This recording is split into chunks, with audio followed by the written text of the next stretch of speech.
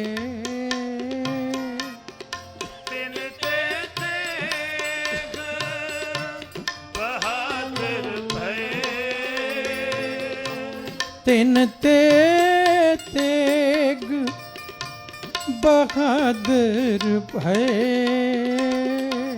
तिन ते तेग बहादुर भय। हरि कृष्ण तिन के सुत वै, हरि कृष्ण तिन के सुत वै।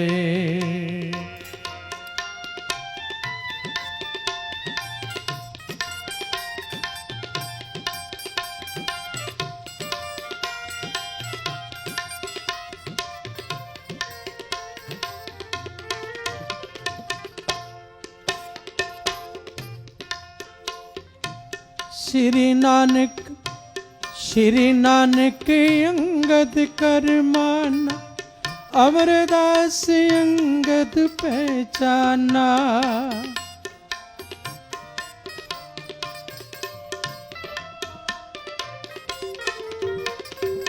श्री नानक अंगद करमाना, अमरदास अंगद पहचाना।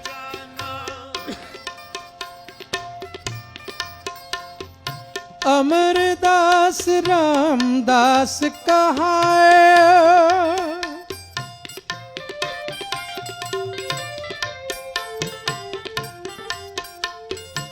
अमरदास रामदास कहाए, साधन लखा मोड़ न पाए। कहंदे जो गुरु नानक साहिब ओही गुरु अंगद देव जी महाराज, जो गुरु अंगद देव जी महाराज ओही गुरु अमरदास महाराज, जो गुरु अमरदास जी महाराज ओही धन गुरु रामदास सोढ़ी सुल्तान सतगुरु। पर अगे बचन बड़ा प्यारा किया है, साधन लखा मूड़ न पायो। ਜਿਹੜੇ ਸਾਧਕ ਨੇ, ਪਿਆਰ ਵਾਲੇ ਨੇ, ਭਾਵਨਾ ਵਾਲੇ ਨੇ, ਉਹਨਾਂ ਨੇ ਤਾਂ ਇਸ ਰੂਪ ਨੂੰ ਸਮਝਿਆ, ਪਰ ਜਿਹੜੇ ਮੂਰਖ ਨੇ, ਮੂੜ ਨੇ, ਜਿਨ੍ਹਾਂ ਨੇ ਮਨ ਨੂੰ ਹੀ ਅੱਗੇ ਰੱਖਿਆ, ਉਹ ਨਹੀਂ ਸਮਝੇ। ਉਹ ਇਹੀ ਕਹਿੰਦੇ ਰਹੇ, ਨਾਨਕ ਹੋਰ ਸੀ ਅੰਗਦ ਹੋਰ। ਗੁਰੂ ਅੰਗਦ ਦੇਵ ਮਹਾਰਾਜ ਹੋਰ ਨੇ, ਗੁਰੂ ਅਮਰਦਾਸ ਹੋਰ ਨੇ। बहुत नहीं समझे, नहीं समझे कई बार भावना नहीं आई, मन दे पिछे लग के होर होर राह चलाउंदे रहे।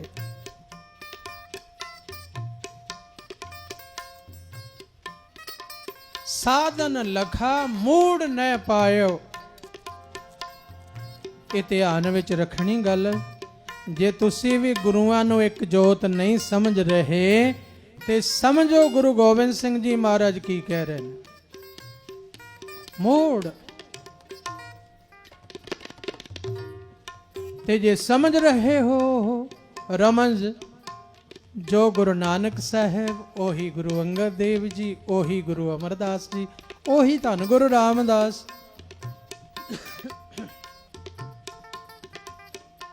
ਇਹ ਬਾਣੀ ਵਿੱਚ ਵੀ ਭੇਦ ਮਿਟਾ ਦਿੱਤਾ ਉਹਨਾਂ ਨੇ। ਜੇ ਮਹੱਲਾ ਪਹਿਲਾ ਹੈ, ਸ਼ਲੋਕ ਮਹੱਲਾ ਪਹਿਲਾ, ਜਾਂ ਰਾਗ ਦਾ ਨਾਮ ਲਿਖ ਕੇ ਮਹੱਲਾ ਪਹਿਲਾ ਲਿਖਿਆ, ਭਾਵ ਪਹਿਲੇ ਸਤਿਗੁਰੂ, ਪਰ ਸ਼ਬਦ ਵਿੱਚ ਅਖੀਰ ਤੇ ਨਾਨਕ ਨਾਮ ਹੈ। ਅੱਗੇ ਆ ਜਾਓ, ਜੇ ਹੁਣ ਮਹੱਲਾ ਦੂਜਾ ਆਇਆ ਪਰ ਸ਼ਬਦ ਦੇ ਅਖੀਰ ਤੇ ਅੰਗਦ ਨਾਮ ਨਹੀਂ, ਸ਼ਬਦ ਦੇ ਅਖੀਰ ਤੇ ਨਾਨਕ ਨਾਮ ਹੀ ਹੈ। ਇਹ ਕੀ ਜਣਾਉਂਦਾ ਹੈ ਕਿ ਉਹੀ ਨਾਨਕ ਜੋਤ ਇੱਥੇ ਵਰਤਦੀ ਹੈ, ਉਹੀ ਜੋਤ ਇੱਥੇ। ਸ਼ਲੋਕ ਮਹੱਲਾ ਤੀਜਾ ਜਾਂ ਰਾਗ ਦਾ ਨਾਮ ਲਿਖ ਕੇ ਮਹੱਲਾ ਤੀਜਾ ਲਿਖਿਆ, ਪਰ ਸ਼ਬਦ ਦੇ ਅਖੀਰ ਤੇ ਨਾਨਕ ਪਦ ਆਇਆ। ਉੱਥੇ ਮਹੱਲਾ ਤੀਜਾ ਭਾਵ ਸਰੀਰ ਸਤਿਗੁਰੂ ਤੀਸਰੇ ਨੇ, ਪਰ ਜਦੋਂ ਸ਼ਬਦ ਦੇ ਅਖੀਰ ਤੇ ਨਾਨਕ ਆਇਆ, ਨਾਨਕ ਆਇਆ, ਤੇ ਇਹ ਦਰਸਾਉਣ ਲਈ, ਸਮਝਾਉਣ ਲਈ ਕਿ ਤੀਸਰੇ ਸਰੀਰ 'ਚ ਵੀ ਜੋਤ ਨਾਨਕ ਹੈ। ਬਾਣੀ ਉਚਾਰਦੇ ਆ, ਚੌਥੇ ਪਾਤਸ਼ਾਹ ਨੇ ਮਹੱਲਾ ਚੌਥਾ ਲਿਖਿਆ,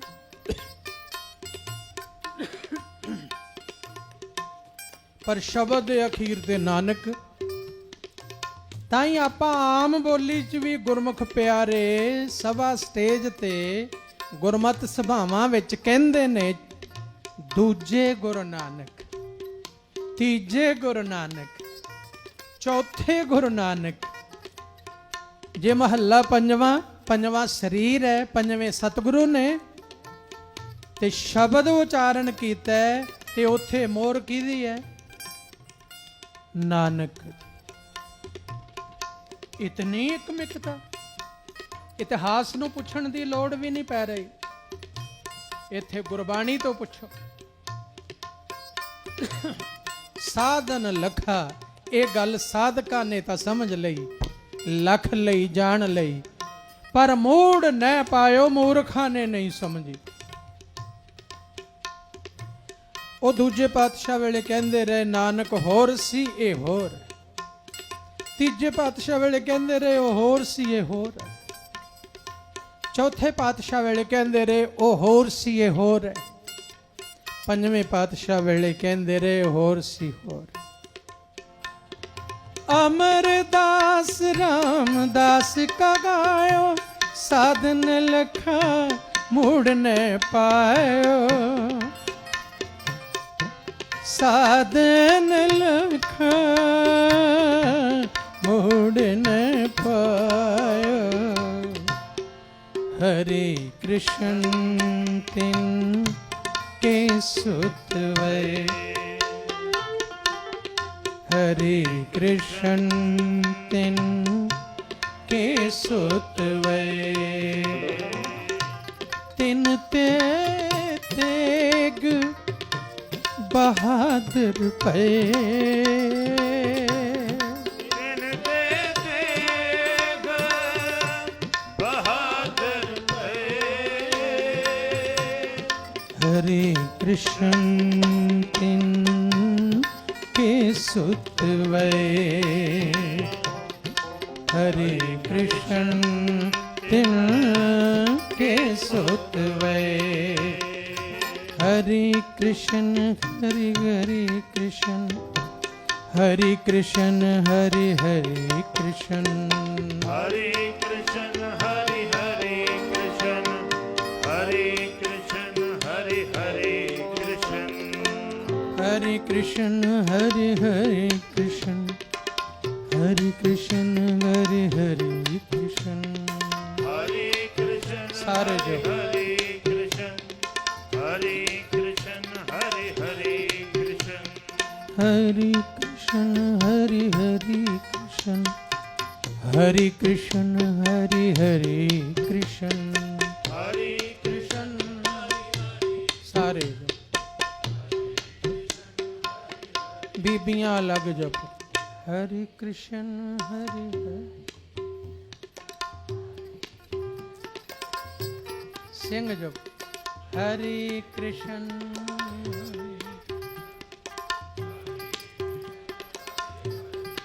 बीबियां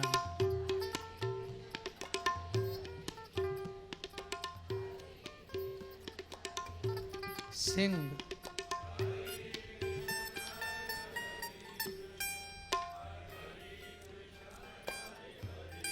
बीबियां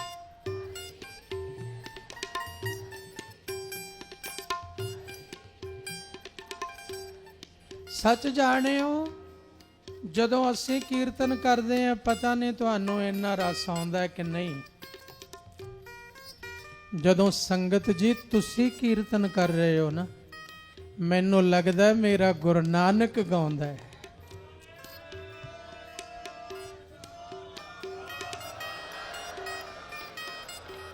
ਸੰਗਤ ਵਿੱਚ ਮੇਰੇ ਗੁਰੂ ਨਾਨਕ ਬੋਲਦਾ ਹੈ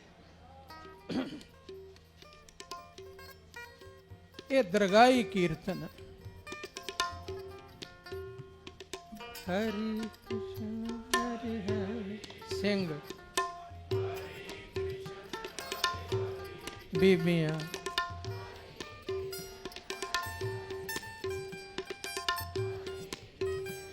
कोई रस न खाली ना रहे सिंह हरे कृष्ण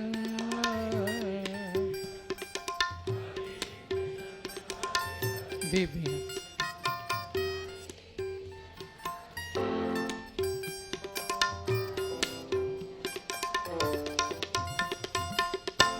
तिन ते तेग बहादुर पे तिन ते बहादुर थे तिन ते तेग बहादुर पे तिनके तेग बहादुर थे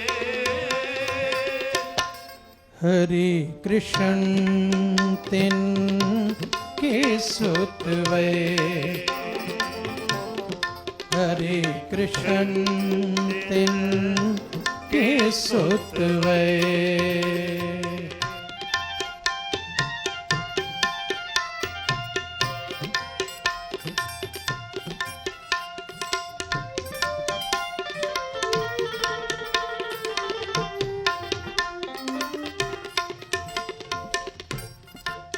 ਉਸੇ ਗੱਲ ਨੂੰ ਕਲਗੀਧਰ ਪਿਤਾ ਅੱਗੇ ਲੈ ਕੇ ਜਾਂਦੇ ਨੇ ਹੋਰ ਖੋਲਦੇ ਨੇ ਕਿਹੜੀ ਨੂੰ ਸਾਧਨ ਲਖਾ ਮੂੜ ਨਾ ਪਾਇਓ ਜਿਹੜੇ ਸਾਧ ਹਿਰਦੇ ਸੀ ਭਾਵ ਭਾਵਨਾ ਵਾਲੇ ਸੀ ਉਹਨਾਂ ਨੇ ਜਾਣਿਆ ਜਿਹੜੇ ਮਨ ਦੇ ਪਿੱਛੇ ਲੱਗੇ ਸੀ ਮੂਰਖ ਮੂੜ ਉਹਨਾਂ ਨੇ ਨਹੀਂ ਸਮਝਿਆ ਇਹਦਾ ਉਹ ਉਲਟ ਅਰਥ ਕਰ ਲਓ ਜਿਨ੍ਹਾਂ ਨੇ ਨਹੀਂ ਸਮਝਿਆ ਉਹ ਮੂੜ जिन्हों ने समझिया वो साध साधन बहुवचन सिख साधु सिख हिरदा साधु हिरदा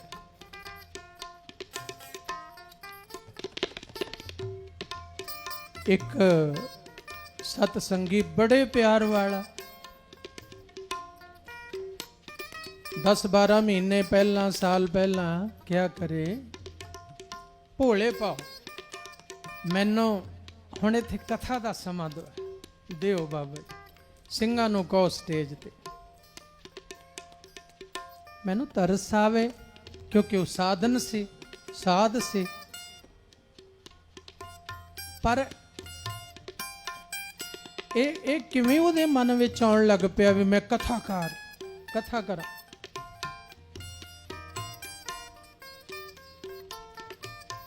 ਮੈਂ ਫਿਰ ਸੰਤ ਮਨਜੀਤ ਸਿੰਘ ਨੂੰ ਕਿਹਾ, ਮੈਂ ਕਿਹਾ ਮਨਜੀਤ, ਉਹ ਸਿੰਘ ਨੂੰ ਸਮਝਾ, ਮੇਰੀ ਨਜ਼ਰ ਵਿੱਚ ਉਹ ਸਾਧ, ਤੇ ਕਿਉਂ ਇਸ ਗੱਲ ਦੇ ਪਿੱਛੇ ਪੈ ਗਿਆ ਵੀ ਮੈਂ ਉੱਥੇ ਬੋਲਣਾ?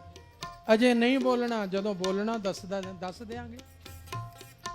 ਬੋਲਣਾ ਬਹੁਤ ਚੰਗੀ ਗੱਲ, ਮੈਂ ਇਹਦਾ ਖੰਡਨ ਨਹੀਂ। ਬੋਲੇ ਬਿਨਾ ਪ੍ਰਚਾਰ ਨਹੀਂ ਹੋਣਾ, ਦੱਸਿਆ ਨਹੀਂ ਜਾਣਾ। ਪਰ ਜਦੋਂ ਆਪਾਂ ਬੋਲ ਸਕਦੇ ਹਾਂ ਉਦੋਂ ਬੋਲੀਏ, ਜਦੋਂ ਅਜੇ ਬੋਲਣ ਦੀ ਨਹੀਂ ਅਵਸਥਾ ਉਦੋਂ ਤੰਗੀਏ ਨਾ। ਗੁਰੂ ਸਾਹਿਬ ਨੇ ਮਿਟਾ ਦਿੱਤੀ ਜਪਜੀ ਸਾਹਿਬ ਵਿੱਚ ਗੱਲ ਕਿ ਸੁਣਨ ਵਾਲਾ ਸਿੱਧ ਪੀਰ ਸੁਰਨਾਥ ਹੈ।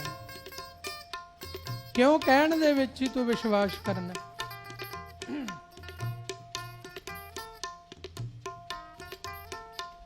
ਸੁਣਿਆ ਹੀ ਸਤ ਸੰਤੋਖ ਗਿਆਨ, 68 ਕਾ ਇਸਨਾਨ, ਪੜ ਪਾਵੇ ਮਾਨ, ਲਾਗੇ ਸਹਿਜ ਧਿਆਨ। ਸੁਣ ਕੇ ਹੀ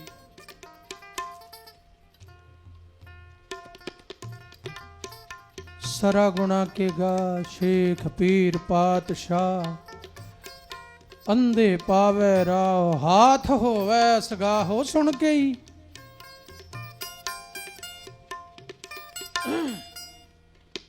ਇਹ ਮਿਟਾ ਦਿੱਤੀ ਧੰਨ ਗੁਰੂ ਨਾਨਕ ਪਾਤਸ਼ਾਹ ਨੇ ਗੱਲ ਕਿ ਬਹਿ ਸੰਗਤ ਵਿੱਚ ਆ ਕੇ ਸਰੋਤਾ ਬਣ ਤੇ ਉਹ ਬਾਣੀ ਨੂੰ ਕੰਨਾਂ ਰਾਹੀਂ ਅੰਦਰ ਵਸਾਈ ਚੱਲ। ਇੱਕ ਦਿਨ ਇਹ ਅਵਸਥਾ ਆ ਜਾਏਗੀ, ਗੁਰਬਾਣੀ ਦੀ ਕਿਰਪਾ ਨਾਲ ਸਿੱਧ ਵੀ ਦੁਨੀਆ ਦਾ ਤੇਰੇ ਬਰਾਬਰ ਨਾ ਹੋਵੇਗਾ, ਕੋਈ ਪੀਰ ਵੀ ਤੇਰੇ ਬਰਾਬਰ ਨਾ ਹੋਵੇਗਾ, ਸੁਰ ਦੇਵਤੇ ਵੀ ਤੇਰੇ ਬਰਾਬਰ ਨਾ ਹੋਣਗੇ, ਨਾਥ ਵੱਡੇ ਵੱਡੇ ਪੁੱਠੇ ਲਟਕਣ ਵਾਲੇ ਵੀ ਤੇਰੇ ਬਰਾਬਰ ਨਾ ਹੋਣਗੇ। ਬਾਣੀ ਦੀ ਕਲਾ ਐਸੀ ਸੁਣ ਸੁਣ ਕੇ ਵਰਤ ਜਾਏਗੀ। ਸਾਧਨ ਲਖਾ ਮੋੜ ਨਾ ਪਾਇਓ। ਅੱਗੇ ਹੁਣ ਸਤਿਗੁਰੂ ਬਚਨ ਕਰਦੇ ਨੇ, ਭਿੰਨ ਭਿੰਨ ਸਭ ਕੋ ਕਰਮ ਜਾਨਾ, एक रूप किन को पहचाना। भिन्न भिन्न सब को कर जाना, एक रूप किन को पहचाना। ਇਹ ਹੁਣ ਬਚਨ ਧਿਆਨ ਨਾਲ ਪੜਿਓ। ਭਿੰਨ ਭਿੰਨ ਭਾਵ ਅਲੱਗ ਅਲੱਗ, ਸਭ ਹੂੰ ਕਰ ਜਾਣਾ। ਇੱਥੇ 100% ਸਭ ਹੂੰ ਨਹੀਂ, ਸਭ ਹੂੰ ਬਹੁਤੇ ਪਰਸੈਂਟ ਹੋ, ਭਾਵ ਬਹੁਤਿਆਂ ਨੇ ਭਿੰਨ ਭਿੰਨ ਕੇ ਮੰਨੇ। ਇਹਦਾ ਮਤਲਬ ਗੁਰੂਆਂ ਦਾ ਇੱਕ ਰੂਪ ਹੋਣਾ ਬੜੀ ਵੱਡੀ ਪੜ੍ਹਾਈ ਹੈ। ਸਿੱਖ ਲਈ ਇੱਕ ਰੂਪ ਸਮਝਣਾ ਬੜੀ ਵੱਡੀ ਪੜ੍ਹਾਈ ਹੈ। ਕਿਤੇ ਇੱਥੇ ਨਾ ਫੇਲ ਹੋ ਜਾਏ ਸਿੱਖ। ਇੱਕ ਗੁਰੂ ਵਿਅਕਤੀ ਵੇਲੇ ਤਾਂ ਪੜ੍ਹਦਾ ਰਿਹਾ ਚੰਗੇ ਨੰਬਰਾਂ 'ਚ, ਛੋਟੀ ਜੀ ਗੱਲ ਤੇ ਦੂਸਰੇ ਗੁਰੂ ਵੇਲੇ ਮੂਡ ਬਣ ਗਿਆ, ਜੋਤ ਦਾ ਨਿਵਾਸ ਪਛਾਣ ਨਾ ਸਕਿਆ, ਭਿੰਨ ਭਿੰਨ ਸਮਝ ਲਿਆ, ਪੜ੍ਹਾਈ ਤੇ ਲੀਕ ਫਿਰ ਗਈ ਪਹਿਲੀ ਤੇ। भिन्न भिन्न सब को कर जाना, एक रूप किन को पहचाना।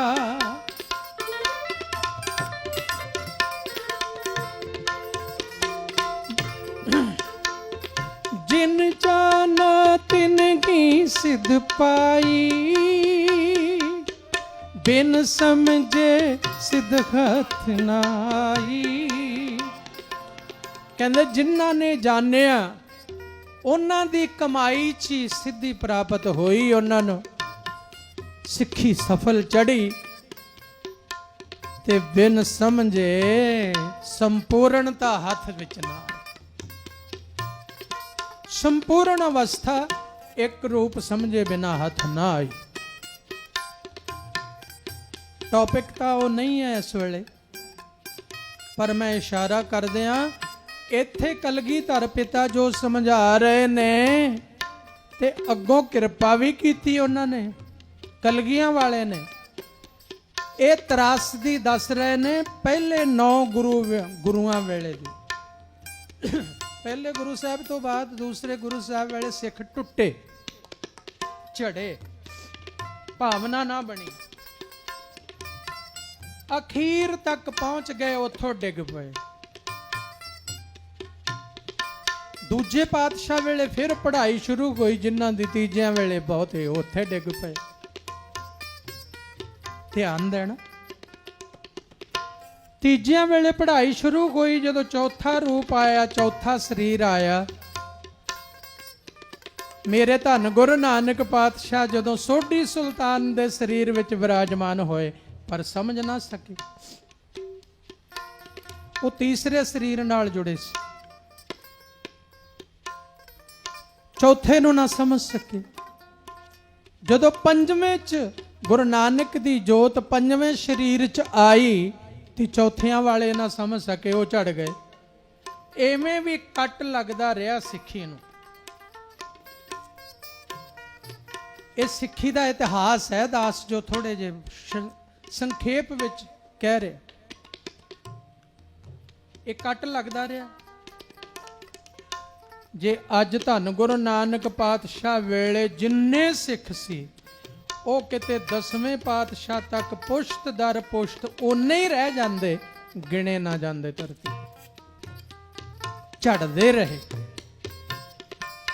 ਇਹ ਮੈਂ ਨਹੀਂ ਕਹਿੰਦਾ, ਬਚਿੱਤਰ ਨਾਟਕ ਦੀ ਕਲਮ ਕਹਿੰਦੀ 10ਵੇਂ ਪਾਤਸ਼ਾਹ, ਭਿੰਨ ਭਿੰਨ ਸਭ ਹੂੰ ਕਰ ਜਾਣਾ, ਏਕ ਰੂਪ ਕਿਨਹੂ ਪਹਿਚਾਨਾ। ਹੁਣ ਕਲਗੀਆਂ ਵਾਲੇ ਨੇ ਅਗਲੀ ਕਿਰਪਾ ਕੀਤੀ। ਕੀ ਜੋ ਦਾਸ ਬੇਨਤੀ ਕਰਨੀ ਚਾਹੁੰਦਾ, ਉਹਨਾਂ ਨੇ ਸੋਚਿਆ ਕਿ ਗੁਰੂ ਜੋਤ ਨੂੰ 5 ਭੂਤਕ ਦੇਹ ਚੋਂ ਹੀ ਬਾਹਰ ਕੱਢ ਲਈਏ। ਗੁਰੂ ਜੋਤ ਨੂੰ, ਗੁਰੂ ਨਾਨਕ ਜੋਤ ਨੂੰ 5 ਭੂਤਕ, ਇਹ 5 ਤੱਤਾਂ ਵਾਲੇ ਸਰੀਰ ਚੋਂ ਬਾਹਰ ਕੱਢ ਦਈਏ ਤੇ ਗੁਰੂ ਗ੍ਰੰਥ ਸਾਹਿਬ ਵਿੱਚ ਵਿਰਾਜਮਾਨ ਕਰ ਦਈਏ। ਇਹ ਗੁਰੂ ਸਰੀਰ ਕਦੇ ਨਾ ਬਦਲੇਗਾ ਤੇ ਟੁੱਟੇਗਾ ਕਦੇ ਨਾ ਸਿੱਖ। ਅਗਾਂਹ ਕੋਈ ਸਰੀਰ ਨਾ ਹੋਏਗਾ, ਇਹ ਸਰੀਰ ਸਦਾ ਰਹੇਗਾ। ਸਰੀਰ ਜਾਂਦੇ ਰਹੇ, ਜੋਤ ਤਾਂ ਉਹੀ ਰਹੀ। ਪਰ ਆਖਰ ਕਲਗੀਆਂ ਵਾਲੇ ਨੇ ਕਿਰਪਾ ਇਹ ਕਰ ਦਿੱਤੀ ਕਿ ਸਰੀਰ ਵੀ ਐਸਾ ਬਖਸ਼ ਦਿੱਤਾ ਗੁਰੂ ਦਾ, ਜਿਹੜਾ ਸਰੀਰ ਵੀ ਫਿਰ ਕਦੇ ਨਾ ਗਿਆ ਤੇ ਨਾ ਜਾਏਗਾ, ਨਾ ਗਿਆ ਹੈ ਨਾ ਜਾਏਗਾ। ਹੁਣ ਸਰੀਰਾਂ ਦੇ ਬਦਲਣ ਵੇਲੇ ਜਿੱਥੇ ਕੱਟ ਲੱਗਦਾ ਸੀ ਸਿੱਖੀ ਦੀ ਗਿਣਤੀ ਨੂੰ, ਉਹ ਲੱਗਣਾ ਬੰਦ ਹੋ ਗਿਆ। ਪਰ ਕਲਯੁਗ ਦੇ ਰਾਹ ਬੜੇ ਟੇਢੇ ਵਿੰਗੇ ਨੇ। ਇੱਕ ਗੁਰੂ ਨੂੰ ਮੰਨਣ ਵਾਲੇ ਫਿਰਕੇ ਬਹੁਤੇ ਬਣ ਗਏ, ਫਿਰਕੇ ਬਹੁਤੇ ਬਣ ਗਏ। ਕਲਯੁਗ ਆਪਣੀ ਖੇਡ ਵਰਤਾਉਂਦਾ, ਕੋਈ ਕਿੰਤੂ ਪਰੰਤੂ ਵਾਲੇ ਪੈਦਾ ਹੋ ਗਏ, ਕੋਈ ਮੰਨਣ ਵਾਲੇ। ਆ ਸੰਗਤ ਰਸੀਆਂ ਦੀ ਸੰਗਤ, ਇਹ ਸੰਗਤ ਰਸੀਆਂ ਦੀ ਸੰਗਤ, ਰਸ ਵਾਲੀ ਸੰਗਤ। ਧੰਨ ਬਾਬਾ ਆਨੰਦ ਸਿੰਘ ਜੀ ਮਹਾਰਾਜ ਨੇ ਸੰਗਤ ਬਣਾਈ ਮੰਨਣ ਵਾਲੀ। ਮੰਨਣਾ ਗੁਰੂ ਤਾਂ ਪਿਆਰਾ ਲੱਗੇ ਹੀ ਇੰਨਾ ਮੰਨਣਾ, ਗੁਰੂ ਦੇ ਰੁਮਾਲੇ ਵੀ ਪਿਆਰੇ ਲੱਗਣ। ਬਾਬਾ ਜੀ ਨੇ ਮੰਨਣ ਵਾਲੀ ਸੰਗਤ ਬਣਾਈ। ਰੁਮਾਲੇ ਤਾਂ ਪਿਆਰੇ ਲੱਗਣ ਕੀ, ਜਿਹੜੇ ਕਮਰੇ 'ਚ ਗੁਰੂ ਸਾਹਿਬ ਵਿਰਾਜਮਾਨ ਹੋਣ, ਉਹਦੀਆਂ ਕੰਧਾਂ ਵੀ ਪਿਆਰੀਆਂ ਲੱਗਣ। ਇਹ ਪਿਆਰ ਵਾਲੀ ਇਹ ਸੁਰਤਾਂ ਵਿੱਚ ਇੱਥੋਂ ਤੱਕ ਭਾਵਨਾ ਲਿਆਂਦੀ। ਅੱਜ ਵੀ ਹਰਿਮੰਦਰ ਸਾਹਿਬ ਮੰਨਣ ਵਾਲੀ ਸੰਗਤ ਹੈ। ਹਰਿਮੰਦਰ ਸਾਹਿਬ ਮੰਨਣ ਵਾਲੀ ਹੈ। ਜੇ ਕੱਲੇ ਗਿਆਨ ਦਾ ਢੰਡੋਰਾ ਦੇਣ ਵਾਲੇ ਇਕੱਠੇ ਹੋ ਜਾਣ ਨਾ, ਤੇ ਥੜਾ ਸਾਹਿਬ ਦਾ ਰੋਜ਼ ਇਸ਼ਨਾਨ ਨਾ ਹੋਵੇ ਦੁੱਧ ਨਾਲ। ਇਹ ਮੰਨਣ ਵਾਲੀ ਸੰਗਤ ਹੈ ਹਰਿਮੰਦਰ ਸਾਹਿਬ ਦੀ। ਰੋਜ਼ ਦੁੱਧ ਨਾਲ ਥੜਾ ਸਾਹਿਬ ਦਾ ਇਸ਼ਨਾਨ ਹੁੰਦਾ ਹੈ, ਕਿਉਂਕਿ ਇੱਥੇ ਮਾਲਕ ਨੇ ਫਿਰ ਵਹਿਣਾ ਅੰਮ੍ਰਿਤ ਵੇਲੇ ਆ ਕੇ। ਭਾਵਨਾ ਨਾਲ ਸਾਫ਼ ਕਰਨਾ ਹੈ। ਇਹ ਮੰਨਣ ਦੀ ਗੱਲ ਹੈ, ਇਹ ਮੰਨਣ ਦੀ ਹੈ। ਤੇ ਮੰਨੇ ਕੀ ਗਤ ਹਾਂ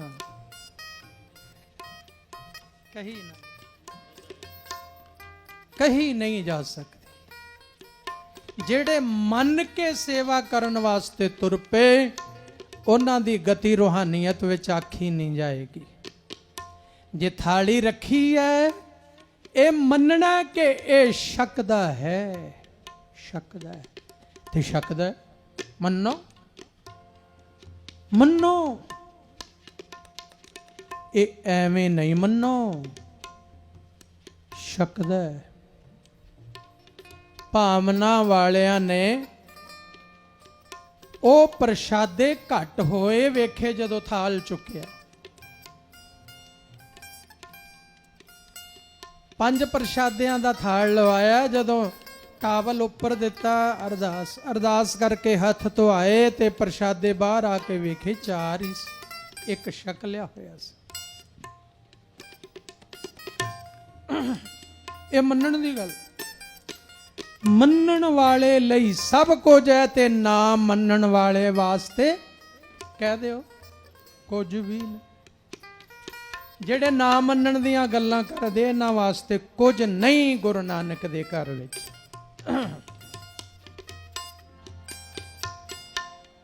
ਮੰਨਣਾ, ਇਹ ਸੰਗਤ ਮੰਨਣ ਵਾਲੀ ਹੈ। ਮੰਨਣਾ।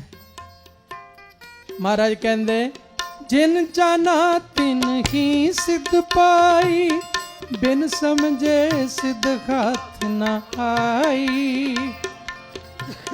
ਬਿਨਾ ਸਮਝੇ, ਇੱਕ ਰੂਪ ਸਮਝੇ ਤੋਂ ਬਿਨਾ ਸਿੱਖੀ ਦੇ ਵਿੱਚ ਸਫਲਤਾ ਹੱਥ ਨਾ ਆਈ। ਸਿੱਧ ਦਾ ਮਤਲਬ ਸਫਲ, ਸਿੱਧੀ ਦਾ ਮਤਲਬ ਸਫਲਤਾ, ਪ੍ਰਾਪਤੀ। ਇੱਥੇ ਪ੍ਰਾਪਤੀ ਕੀ ਹੈ? ਸਿੱਖੀ ਦੀ ਪ੍ਰਾਪਤੀ। ਸਿੱਖੀ ਦੀ ਪ੍ਰਾਪਤੀ ਹੱਥ ਨਾ ਆਈ ਜਿਨ੍ਹਾਂ ਨੇ ਨਾ ਮੰਨਿਆ। ਪਰ ਕਲਗੀਆਂ ਵਾਲੇ ਨੇ ਸਾਨੂੰ ਇਸ ਦੋਸ਼ ਚੋਂ ਮੁਕਤ ਕਰਤਾ। ਸਾਡੇ ਤੇ ਰਹਿਮਤ ਕਰਕੇ ਸਰੀਰ ਬਦਲਣੇ ਹੀ ਬੰਦ ਕਰ ਦਿੱਤੇ। ਗੁਰੂ ਗ੍ਰੰਥ ਸਾਹਿਬ ਜੀ ਵਿੱਚ ਬਿਰਾਜਮਾਨ ਕਰ ਦਿੱਤੀ ਗੁਰੂ ਨਾਨਕ ਪਾਤਸ਼ਾਹ ਦੀ ਜੋਤ, ਕਿ ਇਹ ਸਰੀਰ ਵੀ ਕਦੇ ਨਹੀਂ ਬਦਲੇਗਾ।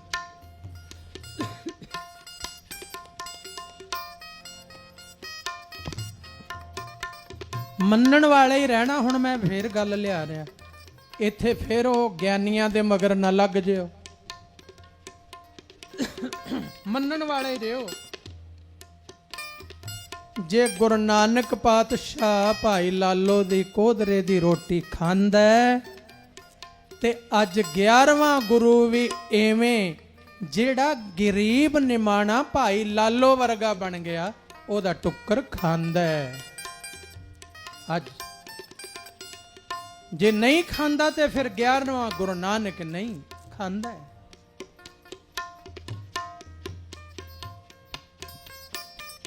ਮੰਨਣ ਵਾਲੇ ਹੀ ਬਣੇ ਰਹੋ। ਜੇ ਕੰਨਾਂ ਵਿੱਚ ਕੋਈ ਸਰੋਤ ਪਵੇ ਕਿ ਭੋਗ ਨਹੀਂ ਲੱਗਦਾ, ਇਹ ਨਹੀਂ ਹੁੰਦਾ, ਕੰਨ ਬੰਦ ਕਰ ਲਿਓ। ਹੈ ਧੁੱਪ ਵਿੱਚ ਛਤਰੀ ਲੈ ਲੈਨੇ ਹੋ ਨਾ, ਕੰਡਿਆਂ ਵਿੱਚੋਂ ਲੰਘਣਾ ਹੋਵੇ ਇਕੱਠੇ ਕਰ ਲੈਣਾ ਬਸਤਰ। ਐਵੇਂ ਹੀ ਲੰਘਿਓ ਇਸ ਜੀਵਨ ਚ ਰਹਿੰਦੇ। ਕੰਨੀ ਬੁੱਝੇ ਦੇ ਰਹਾ ਕੀਤੀ ਵਗੈ ਪੌਣ। ਇਹ ਨਿੰਦਾ ਦੀ ਪੌਣ ਜਿੰਨੀ ਵਗੇ, ਪਰ ਕੰਨਾਂ ਵਿੱਚ ਨਹੀਂ ਸੁਣਨਾ ਹੀ ਨਹੀਂ। ਕਿ ਉਹ ਸਾਡਾ ਮਾਰਗ ਨਹੀਂ, ਸਾਡਾ ਮਾਰਗ ਹੈ ਮੰਨਣ ਵਾਲਾ। ਅਸੀਂ ਮੰਨਣਾ ਹੈ। ਗੁਰੂ ਨਾਨਕ ਪਾਤਸ਼ਾਹ ਦਾ ਮਾਰਗ ਹੈ ਮੰਨਣ ਵਾਲਾ।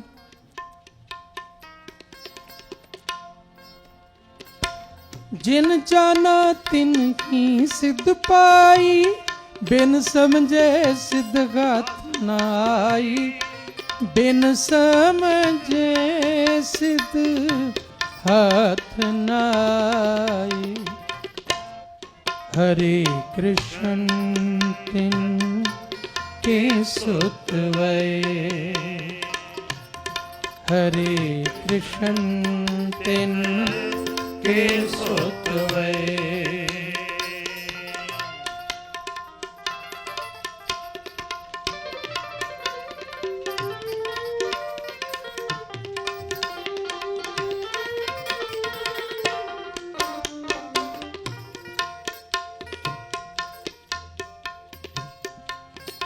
जब अर्जन प्रभ लोक सिधाय,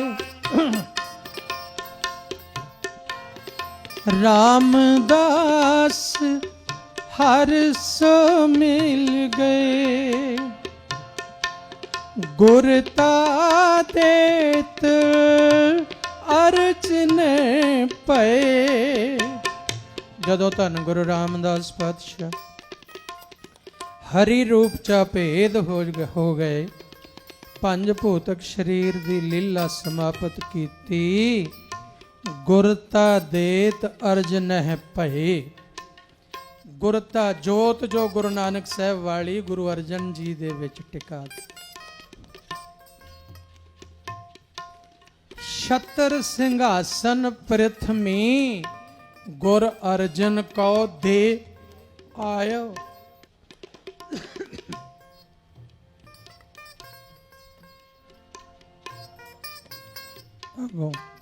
जब अर्जन प्रभ लोक सिधाए, जदों साहब श्री गुरु अर्जन देव जी महाराज ने शहादत प्राप्त की, प्रभु लोक गमन किया। कहते हर गोबिंद तह ठाठ ठहराए। हर गोबिंद साहब पातशाह नूं अपनी जगह बिठा के लाहौर गए सी पातशाह। ये चोण होर किसे दी नहीं, ये चोण गुरु अर्जन देव जी महाराज दी अपनी कि हुण गुरु नानक पातशाह दी जोत छेवां शरीर हर गोबिंद जी दा। हर गोबिंद तेह ठां ठहराए। हर गोबिंद प्रभ लोक सिधारे। हरि राय बैठा बैठा रे। कहते ने जदों हर गोबिंद साहब पातशाह प्रभु लोक नूं गमन करते ने, अपनी जगह साहब श्री गुरु हर राय साहब नूं बैठा के जाना। हुण गुरु नानक पातशाह वाली जोत गुरु हर राय साहब विच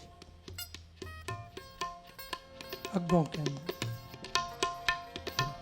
हरि कृष्ण तिन के सुत वै, तिन ते तेग बगादर पए। फिर हरि कृष्ण उन्हां दे पुत्र ने जदों गुरु हर राय साहब सचखंड पधारे, उस वेले जोत साहब श्री गुरु हर कृष्ण साहब जी विच टिकाई। ये हुण 8वें गुरु नानक ने। 8वें गुरु नानक। शरीर वख वख ने, जोत ओही। केड़ी जोत है? गुरु नानक साहब वाली। ते इस तो भी स्टैप पहला एक केड़ी जोत है? जोत रूप हर आप गुरु नानक कहायो। ओ जोत रूप जो हरि, उस हरि ने गुरु नानक अखवाया धरती थे। तो एदा मतलब जे 8वें ਗੁਰੂ ਨਾਨਕ ਨੇ ਤੇ ਇਹ ਵੀ ਹਰੀ ਨੇ, ਹਰੀ ਦੀ ਜੋਤ ਹੈ। ਇਹ ਉਹ ਜੋਤ ਹੈ। ਇਹ 8ਵੇਂ ਗੁਰੂ ਨਾਨਕ ਨੇ। ਇਹਨਾਂ ਤੋਂ ਫਿਰ ਅੱਗੇ ਜਦੋਂ 8ਵੇਂ ਪਾਤਸ਼ਾਹ ਨੇ ਇਸ ਪੰਜ ਭੂਤਕ ਸਰੀਰ ਦੀ ਲੀਲਾ ਸਮਾਪਤ ਕੀਤੀ, ਅਕਾਲ ਪੁਰਖ ਤੇ ਆਪਣੀ ਮੌਜ ਵਿੱਚ ਉਸ ਵੇਲੇ ਇਸ਼ਾਰੇ ਨਾਲ ਦਿੱਲੀ ਵਿਖੇ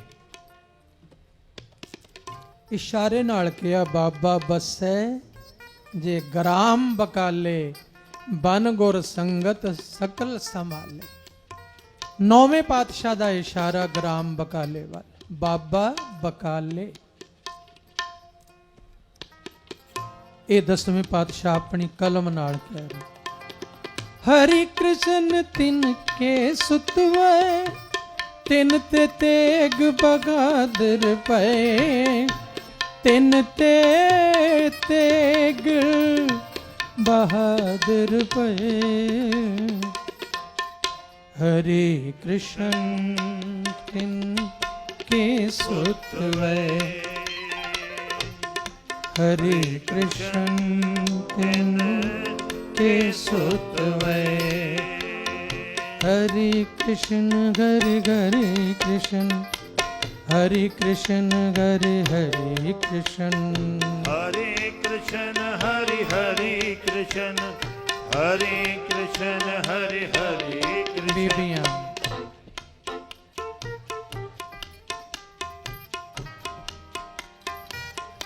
ਸਿੰਘ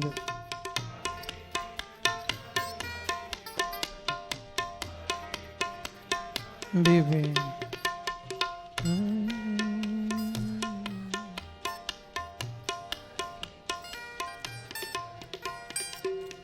ਹਰੀ ਕ੍ਰਿਸ਼ਨ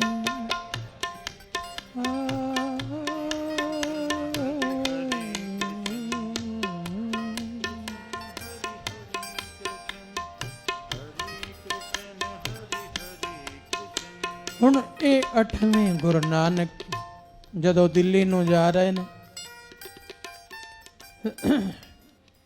ਜਿਹੜੀ ਗੁਰਮਤਿ ਵਿਚਾਰ ਆਪਾਂ ਗੁਰਬਾਣੀ ਦੁਆਰਾ ਕਰਨੀ ਸੀ, ਜੋ ਮਹਾਰਾਜ ਨੇ ਇਸ਼ਾਰੇ ਦਿੱਤੇ ਨੇ, ਆਪਾਂ ਕਰ ਚੁੱਕੇ। ਹੁਣ ਇਤਿਹਾਸ ਦੀ ਬਾਤ ਗੁਰੂ ਜੀਵਨ ਚੋਂ ਜੋ ਝਲਕੀਆਂ ਮਿਲਦੀਆਂ। ਕੀਰਤਪੁਰ ਸਾਹਿਬ ਤੋਂ ਦਿੱਲੀ ਜਾ ਰਹੇ ਨੇ, ਜਦੋਂ ਚੱਲੇ ਨੇ, ਚੱਲਣ ਲੱਗਦੇ ਨੇ, ਉਦੋਂ ਹੀ ਕੋਈ ਨਾ ਕੋਈ ਸੰਗਤਾਂ ਦੇ ਸੁਨੇਹੇ ਆਉਣੇ ਸ਼ੁਰੂ ਹੋ ਜਾਂਦੇ ਨੇ। ਘੋੜ ਸਵਾਰ ਪਹੁੰਚਦੇ ਨੇ ਮਹਾਰਾਜ, ਸੰਗਤ ਬਿਰਧ ਬਜ਼ੁਰਗ ਬੱਚੇ ਬਹੁਤ ਚੱਲ ਕੇ ਆ ਰਹੇ ਨੇ, ਆਪ ਕਿਰਪਾ ਕਰੋ। ਫਿਰ ਰੁਕ ਜਾਂਦੇ ਨੇ, ਸੰਗਤ ਨੂੰ ਦਰਸ਼ਨ ਦੇ ਕੇ ਚੱਲਣ ਲੱਗਦੇ ਨੇ, ਫੇਰ ਕੋਈ ਸੁਨੇਹਾ ਪਹੁੰਚ ਜਾਂਦਾ, ਮਹਾਰਾਜ ਸੰਗਤਾਂ ਪਹੁੰਚ। ਫਿਰ ਉਹ ਦਿਨ ਨਹੀਂ ਚੱਲ ਪਾਏ ਤੇ ਅਗਲੇ ਦਿਨ ਚੱਲ ਪਏ, ਰਥ ਚੱਲੇ ਨੇ। ਮਾਤਾ ਕ੍ਰਿਸ਼ਨ ਕੌਰ ਜੀ ਨਾਲ, ਹੋਰ ਸਿੱਖ ਸੇਵਕ ਨਾਲ, ਕਾਫੀ ਸੰਗਤਾਂ ਨਾਲ ਜੋ ਉਸ ਵੇਲੇ ਪਹੁੰਚ ਰਹੀਆਂ ਨੇ, ਉਹ ਵੀ ਰਥ ਦੇ ਨਾਲ ਹੋ ਤੁਰੀਆਂ। ਚਲਦੇ ਚਲਦੇ ਮਹਾਰਾਜ ਪਹੁੰਚੇ ਨੇ ਅੰਬਾਲੇ ਦੇ ਲਾਗੇ, ਕੀਰਤਪੁਰ ਸਾਹਿਬ ਤੋਂ ਚੱਲ ਕੇ। ਇੱਥੇ ਬੜੇ ਤੇਜ਼ ਤਰਾਰ ਘੋੜ ਸਵਾਰ ਪਿੱਛੋਂ ਪਹੁੰਚੇ, ਹੱਥ ਜੋੜ ਬੇਨਤੀ ਕੀਤੀ, ਮਹਾਰਾਜ ਕਿਰਪਾ ਕਰੋ, ਇੱਥੇ ਟਿਕਾਣਾ ਕਰੋ, ਟਿਕਾਣਾ ਕਰੋ। ਸੰਗਤਾਂ ਲੰਮੇ ਦੇਸ਼ ਤੋਂ ਆ ਰਹੀਆਂ ਨੇ, ਪਿੱਛੋਂ ਪੇਸ਼ਾਵਰ ਵੱਲੋਂ ਆ ਰਹੀਆਂ ਨੇ, ਅਟਕ ਵੱਲੋਂ ਆ ਰਹੀਆਂ ਨੇ, ਹਜ਼ਾਰੇ ਵੱਲੋਂ। ਇਹ ਪੁਰਾਣੀ ਸੰਗਤ ਸੀ ਸਾਰੀ, ਗੁਰੂ ਨਾਨਕ ਸਾਹਿਬ ਵੇਲੇ ਦੀ। ਕਾਬਲ ਤੋਂ ਇਹ ਸਭ ਸੰਗਤਾਂ ਜਥੇ ਬਣਾ ਕੇ ਚੱਲ ਪਏ ਨੇ ਤਿਆਰ। ਸਭ ਨੂੰ ਬੜਾ ਵੱਡਾ ਖਦਸ਼ਾ ਹੈ। ਜਦੋਂ ਸ਼ਾਹ ਦੇ ਬੁਲਾਇਆ, ਗੁਰੂ ਅਰਜਨ ਦੇਵ ਜੀ ਮਹਾਰਾਜ ਅੰਮ੍ਰਿਤਸਰ ਸਾਹਿਬ ਤੋਂ ਚੱਲ ਕੇ ਲਾਹੌਰ ਗਏ ਨੇ, ਤੇ ਵਾਪਸ ਨਹੀਂ ਆਏ। ਉਹ ਖਦਸ਼ਾ ਸੰਗਤਾਂ ਦੇ ਦਿਲ ਵਿੱਚ। ਛੇਵੇਂ ਪਾਤਸ਼ਾਹ ਜਦੋਂ ਦਿੱਲੀ ਜਹਾਂਗੀਰ ਨੇ ਬੁਲਾਏ ਤੇ ਅੰਮ੍ਰਿਤਸਰ ਵਾਪਸ ਨਾ ਆਏ, ਗਵਾਲੀਅਰ ਦੇ ਕਿਲੇ ਵਿੱਚ ਕੈਦ ਕੀਤੇ ਗਏ। ਬੇਸ਼ੱਕ ਸਤਿਗੁਰੂ ਨੇ ਖੇਲ ਵਰਤਾਇਆ, ਉਹ ਬੰਦੀ ਛੋੜ ਸਤਿਗੁਰੂ ਰਾਜਿਆਂ ਨੂੰ ਵੀ ਕੱਢ ਲਿਆਏ ਤੇ ਆਪ ਵੀ ਬਾਹਰ ਆਏ, ਗੱਲ ਵੱਖਰੀ ਹੈ। ਪਰ ਸੰਗਤਾਂ ਨੂੰ ਵਿਛੋੜਾ ਰਿਹਾ। ਜਦੋਂ ਵੀ ਸ਼ਾਹਾਂ ਨੇ ਬੁਲਾਇਆ, ਉਦੋਂ ਗੁਰੂ ਘਰ ਨੂੰ ਖਤਰੇ ਵਿੱਚ ਪਾਇਆ। ਅੱਜ ਜੇ 8ਵੇਂ ਪਾਤਸ਼ਾਹ ਨੂੰ ਬੁਲਾਇਆ ਹੈ ਨਾ ਔਰੰਗਜ਼ੇਬ ਨੇ, ਗੁਰੂ ਸੁਖ ਰੱਖੇ। ਉਸ ਖਦਸ਼ੇ ਵਿੱਚ ਸੰਗਤਾਂ ਨੇ, ਜਿਨ੍ਹਾਂ ਨੇ ਸੁਣਿਆ, ਉੱਠ ਭੱਜੀਆਂ। ਕਾਬਲ ਤੋਂ, ਕੰਧਾਰ ਤੋਂ, ਲੰਮੇ ਦੇਸ਼ ਅਟਕ, ਪੇਸ਼ਾਵਰ, ਹਜ਼ਾਰਾ, ਇਹ ਸਾਰੇ ਢਾਕੇ ਬੰਗਾਲ ਵੱਲੋਂ ਸਭ ਸੰਗਤਾਂ ਇਧਰੋਂ ਉਧਰੋਂ ਚਾਰੇ ਪਾਸਿਆਂ ਤੋਂ ਆਉਣੀਆਂ ਸ਼ੁਰੂ ਹੋ ਗਈਆਂ। ਮਹਾਰਾਜ ਕਿਰਪਾ ਕਰੋ, ਸੰਗਤਾਂ ਕਿਸੇ ਇੱਕ ਜਗ੍ਹਾ ਟਿਕ ਕੇ ਦਿੱਲੀ ਜਾਣ ਤੋਂ ਪਹਿਲਾਂ ਦਰਸ਼ਨ ਦਿਓ। ਫਿਰ ਮਹਾਰਾਜ ਨੇ ਇਹ ਜਗ੍ਹਾ ਵੇਖੀ, ਇੱਥੇ ਪਾਣੀ ਖੁੱਲ੍ਹਾ ਸੀ, ਖੁੱਲ੍ਹਾ ਪਾਣੀ ਸੀ।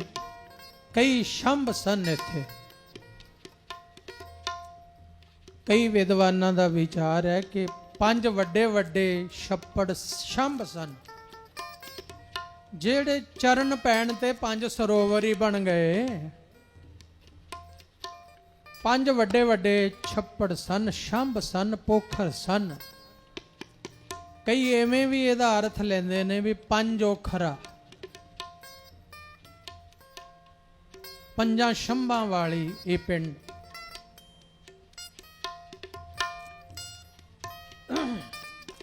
ਇੱਥੇ ਸਤਿਗੁਰੂ ਜੀ ਨੇ ਹੁਕਮ ਕਰ ਦਿੱਤਾ ਸੇਵਾਦਾਰਾਂ ਨੂੰ, ਇੱਥੇ ਘੋੜੇ ਰੋਕ ਦਿਓ, ਰੱਥ ਰੋਕ ਦਿਓ, ਇੱਥੇ ਉਤਾਰੇ ਦਾ ਪ੍ਰਬੰਧ ਕਰੋ। ਤੰਬੂ ਲੱਗ ਗਏ, ਸਾਰਾ ਸਾਧਨ ਨਾਲ ਹੈ। ਇਲਾਕੇ ਦੀਆਂ ਸੰਗਤਾਂ ਵੀ ਪਹੁੰਚ ਰਹੀਆਂ ਨੇ। ਸ਼ਾਮਾਂ ਦੇ ਦੀਵਾਨ ਸਜ ਗਏ, ਪਿੱਛੋਂ ਆਉਣ ਵਾਲੀਆਂ ਸੰਗਤਾਂ ਪਹੁੰਚਦੀਆਂ ਰਹੀਆਂ। 1-2 ਦਿਨ ਦੇ ਵਿੱਚ ਬਹੁਤ ਹਜ਼ਾਰਾਂ ਦੀ ਗਿਣਤੀ ਵਿੱਚ ਸੰਗਤਾਂ ਦਾ ਇਕੱਠ ਹੋ ਗਿਆ। ਸਤਿਗੁਰੂ ਜੀ ਇੱਥੇ ਦਰਸ਼ਨ ਦੇ ਰਹੇ ਨੇ ਬਾਲਾ ਪ੍ਰੀਤਮ।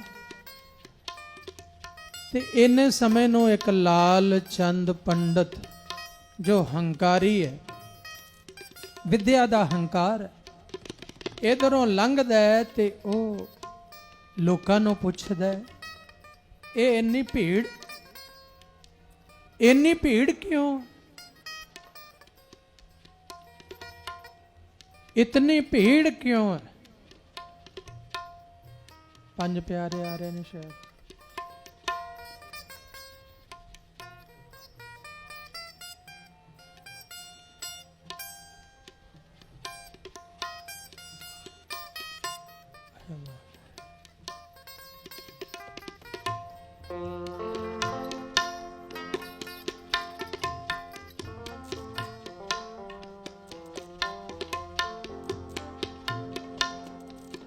ਉਹ ਲਾਲ ਚੰਦ ਕਹਿੰਦਾ, ਇੰਨੀ ਭੀੜ? ਕਹਿੰਦੇ ਜੀ ਇੱਥੇ 8ਵੇਂ ਗੁਰੂ ਨਾਨਕ ਬਾਲਾ ਪ੍ਰੀਤਮ ਸ੍ਰੀ ਗੁਰੂ ਹਰਕ੍ਰਿਸ਼ਨ ਸਾਹਿਬ ਆਏ ਹੋਏ।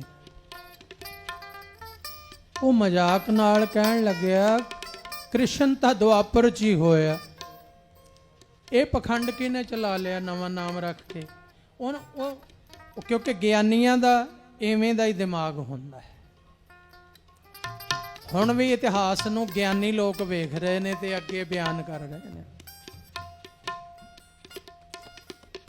ਜਿਹਨੂੰ ਵਿਦਿਆ ਦਾ ਮਦ ਹੈ ਨਾ, ਹੰਕਾਰ ਹੈ, ਉਹ ਐਵੇਂ ਸੋਚਦਾ, ਉਹ ਮਨ ਨੂੰ ਅੱਗੇ ਰੱਖ ਕੇ ਸੋਚਦਾ। ਇਹਨੇ ਨਾਮ ਰੱਖ ਲਿਆ, ਪਖੰਡ ਬਣਾ ਲਿਆ। ਦੇਖੋ ਲੋਕ ਇੰਨੇ ਹਜ਼ਾਰਾਂ ਲੋਕ, ਮੈਂ ਐਡਾ ਵੱਡਾ ਵਿਦਵਾਨ, ਮੇਰੀ ਕੋਈ ਐਵੇਂ ਪੂਜਾ ਨਹੀਂ। ਇਹ ਕ੍ਰਿਸ਼ਨ ਤਾਂ ਇੱਕੋ ਹੋਏ ਨੇ। ਦੀਵਾਨ ਸਜਿਆ ਹੋਇਆ ਤੇ ਬਾਹਰ ਜਿਹੜੇ ਸਿੱਖ ਗੱਲ ਸੁਣਦੇ ਨੇ ਉਹ ਹੈਰਾਨੀ ਨਾਲ ਉਹਦੇ ਨੇੜੇ ਸ਼ੋਰਗੁਲ ਹੋਣ ਲੱਗਿਆ। ਅਗਾਂਹ ਤੱਕ ਗੱਲ ਪਹੁੰਚੀ ਮਹਾਰਾਜ ਕਹਿਣ ਲੱਗੇ ਕੀ ਗੱਲ ਬਈ ਬਾਹਰ ਇਹ ਕੀ ਹੋ ਰਿਹਾ? ਕਹਿੰਦੇ ਜੀ ਐਵੇਂ ਇੱਕ ਪੰਡਤ ਹੈ, ਬੜਾ ਭਾਰੀ ਵਿਦਵਾਨ ਹੈ,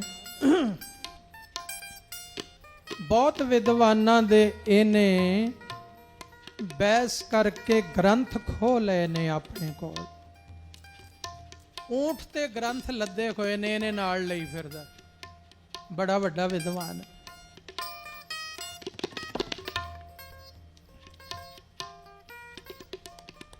ਕਹਿੰਦੇ ਬੁਲਾਓ ਬਈ ਉਸਨੂੰ, ਬੁਲਾਓ। ਕਹਿ ਕੀ ਰਿਹਾ? ਸਿੱਖਾਂ ਨੇ ਉਤਨੀ ਦੇਰ ਚ ਦੱਸਿਆ, ਮਹਾਰਾਜ ਇਹ ਕਹਿੰਦਾ ਇਹ ਤਾਂ ਫਕੀਰਾਂ ਦੀ ਗੱਦੀ ਹੈ, ਗੁਰੂ ਨਾਨਕ ਦਾ ਨਾਮ ਮੈਂ ਸੁਣਿਆ ਤਾਂ ਫਕੀਰ ਹੈ, ਇਹ ਤਾਂ ਰਾਜਾ ਸ਼ਾਹੀ ਠਾਠ ਸਿੰਘਾਸਨ ਲੱਗੇ ਹੋਏ, ਫਿਰ ਇਹ ਤਾਂ ਕ੍ਰਿਸ਼ਨ ਇੱਕ ਹੀ ਹੋਏ ਨੇ। ਉਹਨਾਂ ਨੇ ਇੰਨਾ ਮਹਿੰਗਾ ਗ੍ਰੰਥ ਰਚਿਆ, ਮਹਾਭਾਰਤ ਵਿੱਚ ਗੀਤਾ, ਗੀਤਾ ਦਾ ਗਿਆਨ ਉਹਨਾਂ ਨੇ ਦਿੱਤਾ ਹੈ। ਇਹਨਾਂ ਨੇ ਗ੍ਰੰਥ ਤਾਂ ਕੀ ਰਚਨਾ, ਉਹਨਾਂ ਦੇ ਇੱਕ ਸ਼ਲੋਕ ਦੇ ਅਰਥ ਹੀ ਕਰਕੇ ਸੁਣਾ ਦੇਣ, ਮੇਰੀ ਨਿਸ਼ਾ ਹੋ ਜਾਏਗੀ। ਇਹ ਗੱਲ ਸਾਰੀ ਬੇਨਤੀ ਰੂਪ ਚ ਸਿੱਖ ਨੇ ਕੀਤੀ। ਮਹਾਰਾਜ ਕਹਿੰਦੇ ਉਹਨੂੰ ਬੁਲਾਓ। ਇਹ ਹੁਣ ਸਾਡੇ ਉੱਤੇ ਗੱਲ ਨਹੀਂ, ਇਹ ਗੱਲ ਗੁਰੂ ਨਾਨਕ ਸਾਹਿਬ ਤੇ ਚਲੀ ਗਈ। ਬੁਲਾਇਆ, ਲਾਲ ਚੰਦ ਆ ਕੇ ਬੈਠਾ। ਮਹਾਰਾਜ ਨੇ ਪੁੱਛਿਆ ਹਾਂ ਪੰਡਤ ਜੀ, ਉਹਨੇ ਆਪਣੇ ਹੰਕਾਰ ਚ ਇਹੀ ਬਾਤ ਕਹੀ, ਪੰਜ ਪਿਆਰੇ ਅੰਮ੍ਰਿਤ ਛਕਾ ਕੇ 50 ਪ੍ਰਾਣੀਆਂ ਨੇ ਅੰਮ੍ਰਿਤ ਪਾਨ ਕੀਤਾ ਹੈ। ਪੰਜ ਪਿਆਰੇ ਪਹੁੰਚੇ ਨੇ, ਆਓ ਸਾਰੇ।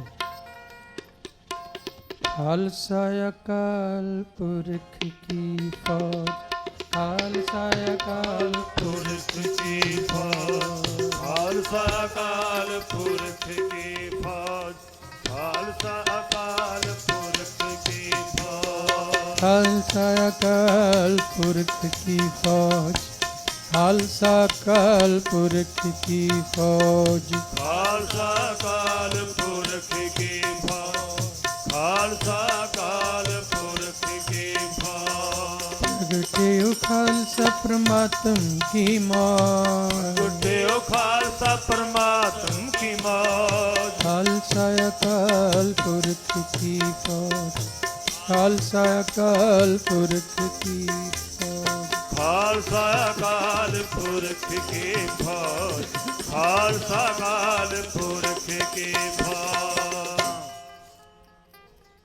ਤੋ ਸਤਿਗੁਰੂ ਅੱਗੇ ਵੀ ਉਸੇ ਤਰ੍ਹਾਂ ਉਹਨੇ ਕਹਿ ਦਿੱਤਾ ਕਿ ਦੁਆਪਰ ਵਿੱਚ ਸ਼੍ਰੀ ਕ੍ਰਿਸ਼ਨ ਜੀ ਹੋਏ, ਉਹਨਾਂ ਨੇ ਗੀਤਾ ਰਚੀ। ਮੇਰੇ ਮਨ ਦੀ ਸ਼ੰਕਾ, ਗੁਰੂ ਨਾਨਕ ਸਾਹਿਬ ਤੋਂ ਲੈ ਕੇ ਐਸੇ ਗੁਰੂ ਨਹੀਂ ਹੋਏ ਕਿ ਗੀਤਾ ਦੇ ਲੈਵਲ ਦਾ ਕੋਈ ਗ੍ਰੰਥ ਹੋਵੇ।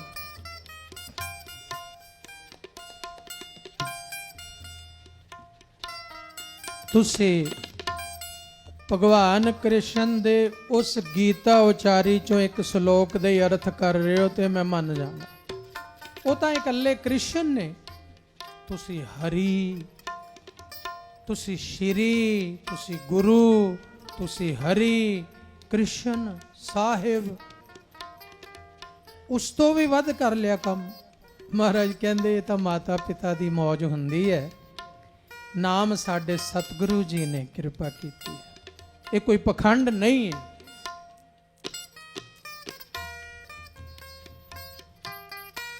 ਤਰਕ ਬੁੱਧੀਆਂ ਨੂੰ ਕਈ ਵਾਰੀ ਕਈ ਗੱਲਾਂ ਪਖੰਡ ਲੱਗਦੀਆਂ ਨੇ, ਇਹ ਤਾਂ ਪਖੰਡ ਹੈ। ਪਰ ਜਦੋਂ ਬੁੱਧੀ 'ਚ ਭਾਵਨਾ ਹੁੰਦੀ ਹੈ, ਉਹੀ ਗੱਲ ਵਰਦਾਨ ਲੱਗਦੀ ਹੈ। ਉਹੀ ਗੱਲ ਪਖੰਡ ਲੱਗਦੀ ਹੈ ਜਦੋਂ ਬੁੱਧੀ ਵਿੱਚ ਤਰਕ ਆਈ ਹੋਵੇ। ਇਹ ਇਨਸਾਨ ਦੇ ਵੱਸ ਦੀ ਗੱਲ ਨਹੀਂ। ਇਨਸਾਨ ਵੀ ਹੋ, ਧਰਤੀ ਵੀ ਹੋ, ਗੱਲਾਂ ਵੀ ਹੋ। ਇਸ ਲਈ ਗੁਰੂ ਨਾਨਕ ਸਾਹਿਬ ਕਿਰਪਾ ਕਰਨ, ਤੁਹਾਡੇ ਮਨ ਵਿੱਚ ਕਦੇ ਤਰਕ ਬੁੱਧੀ ਨਾ ਆਵੇ, ਸ਼ਰਧਾ ਬੁੱਧੀ ਰਹੇ, ਭਾਵਨਾ ਬੁੱਧੀ ਰਵੇ, ਮੰਨਣ ਵਿੱਚ ਰਹੋ। ਮੰਨੇ ਕੀ ਗੱਲ ਕਹੀ, ਸਾਹਿਬ ਸ੍ਰੀ ਗੁਰੂ ਹਰਕ੍ਰਿਸ਼ਨ ਸਾਹਿਬ ਬਾਲਾ ਪ੍ਰੀਤਮ ਕਹਿਣ ਲੱਗੇ, ਉਦੋਂ ਉਹਨਾਂ ਦੀ ਉਮਰ ਤਕਰੀਬਨ 8 ਵਰਿਆਂ ਦੇ ਆਸ-ਪਾਸ। ਕਿਉਂਕਿ ਜਦੋਂ ਸ਼ਹਾਦਤ ਹੁੰਦੀ ਹੈ, ਜਦੋਂ ਸਤਿਗੁਰੂ ਜੀ ਪੰਜ ਭੂਤਕ ਸਰੀਰ ਦੀ ਲੀਲਾ ਤਿਆਗਦੇ ਨੇ, ਤਕਰੀਬਨ ਪੌਣੇ 9 ਸਾਲ। ਵਿਦਵਾਨਾਂ ਦੇ ਥੋੜੇ ਬਹੁਤ ਦਿਨਾਂ ਮਹੀਨਿਆਂ ਦੇ ਨੂੰ ਲੈ ਕੇ ਥੋੜੇ ਬਹੁਤ ਮਤਭੇਦ। ਤੋ ਅਪਰੋਕਸੀਮੇਟਲੀ 8 ਸਾਲ ਦੇ ਆਸ-ਪਾਸ ਜਦੋਂ ਗੱਦੀ ਤੇ ਬਿਰਾਜਮਾਨ ਹੋਏ ਆ, 5 ਵਰਿਆਂ ਦੀ ਆਯੂ। ਇਹ 8 ਸਾਲ ਦੀ ਉਮਰ ਹੈ ਹੁਣ। ਬਈ ਐਵੇਂ ਮਨਜੀਤ ਸਿੰਘ, ਜਿੱਥੇ ਜਗ੍ਹਾ ਮਿਲਦੀ ਹੈ ਬਿਠਾ ਦਿਓ। ਇਹ ਵੀ ਸੰਗਤ ਹੈ ਜਿਹੜੀ ਬੈਠੀ ਹੈ। ਜੀ ਆਇਆਂ ਨੂੰ ਅੰਮ੍ਰਿਤ ਛਕਿਆ, ਵਧਾਈਆਂ ਨੇ, ਪਰ ਇਹ ਨਹੀਂ ਮਨਜੀਤ ਸਿੰਘ ਚੰਗੀ ਲੱਗਦੀ ਗੱਲ। ਸੰਗਤ ਨੂੰ ਪਰੇਸ਼ਾਨ ਨਾ ਕਰੋ ਤੇ ਸ਼ਾਂਤੀ ਭੰਗ ਨਾ ਕਰੋ। ਸਾਧ ਸੰਗਤ ਨੂੰ ਬਹੁਤ ਵਧਾਈ, ਅੱਜ ਕਿਰਪਾ ਕੀਤੀ ਕਲਗੀਆਂ ਵਾਲਿਆਂ ਨੇ। ਹਾਂ, ਨਮਸਕਾਰ ਕਰਕੇ ਜਿੱਥੇ ਜਗ੍ਹਾ ਮਿਲਦੀ ਹੈ ਉੱਥੇ ਬੈਠੋ। ਇਹ ਸਿੱਖ ਦੀ ਪੜ੍ਹਾਈ ਹੈ, ਇਹ ਸਿੱਖੀ ਦੀ ਪੜ੍ਹਾਈ ਹੈ। ਹੰਕਾਰ ਥੋੜੋ ਖੱਟਣਾ ਹੈ ਅੰਮ੍ਰਿਤ ਛਕ ਕੇ। ਅੱਜ ਅੰਮ੍ਰਿਤ ਛਕਾ ਕੇ ਤੁਸੀਂ ਕੀ ਸਿਖਾ ਰਹੇ ਹੋ? ਨਹੀਂ ਨਹੀਂ, ਤੂੰ ਪਿੱਛੇ ਨਹੀਂ, ਤੂੰ ਇੱਥੇ ਬੈਠ। ਕੁਝ ਖਿਆਲ ਕਰੋ, ਆਪਾਂ ਦਰਬਾਰ ਵਿੱਚ ਬੈਠੇ। ਇਸ ਦਰਬਾਰ, ਇਹ ਗੋਦ ਬੜੀ ਵੱਡੀ ਹੈ ਕਿ ਇੱਥੇ ਬਹਿਣ ਵਾਲਾ ਗੋਦੀ ਵਿੱਚ ਹੈ ਤੇ ਪਿੱਛੇ ਜਿਹੜਾ ਬੈਠਾ ਗੋਦੀ ਚੋਂ ਬਾਹਰ ਹੈ। ਜਿਹੜਾ ਭਾਵਨਾ ਨਾਲ ਦਰਵਾਜ਼ੇ 'ਚ ਬੈਠਾ ਹੋਵੇਗਾ, ਮੈਨੂੰ ਲੱਗਦਾ ਉਹਦੇ ਤੇ ਨਜ਼ਰ ਜ਼ਿਆਦਾ ਹੈ ਗੁਰੂ ਦੀ। ਇਹਦੇ ਵਿੱਚ ਨਿਮਰਤਾ ਹੈ ਤੇ ਪਿੱਛੇ ਬੈਠਾ।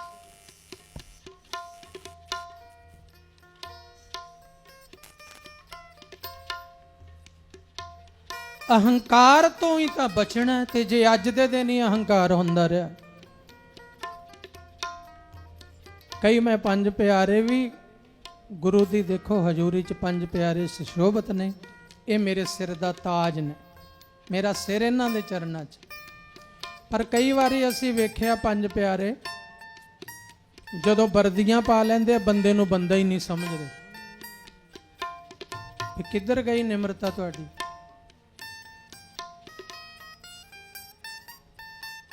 ਉਹ ਇਉਂ ਕਲਪਨਾ, ਇਮੈਜੀਨੇਸ਼ਨ ਕਰਨ ਲੱਗ ਜਾਂਦੇ ਵੀ ਹੁਣ ਮੈਂ 5 ਪਿਆਰਿਆਂ ਦੀ ਵਰਦੀ ਪਾ ਲਈ, ਹੁਣ ਤਾਂ ਮੈਂ ਦਇਆ ਸਿੰਘ ਹੀ ਆ। ਇਹ ਕਿਹੜਾ ਕੀੜਾ ਮਕੌੜਾ ਜਿਹੜਾ ਮੇਰੇ ਸਾਹਮਣੇ ਆ ਗਿਆ? ਆ ਸਿੱਖੀ ਦੀ ਪੜ੍ਹਾਈ।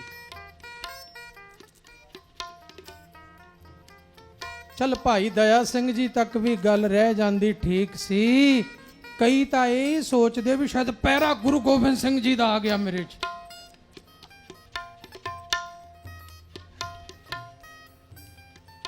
ਓਏ ਝੁਕ ਜਾਓ ਵਰਦੀ ਪਾ ਕੇ, ਕੀ ਪਤਾ ਕਲਗੀਆਂ ਵਾਲੇ ਦੀ ਰਹਿਮਤ ਹੋ ਜਾਏ।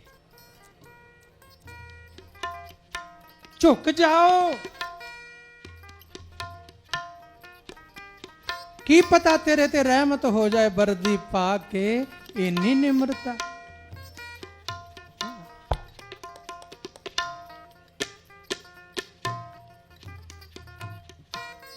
ਇਹ ਕਿਰਪਾ ਗੁਰੂ ਦੀ।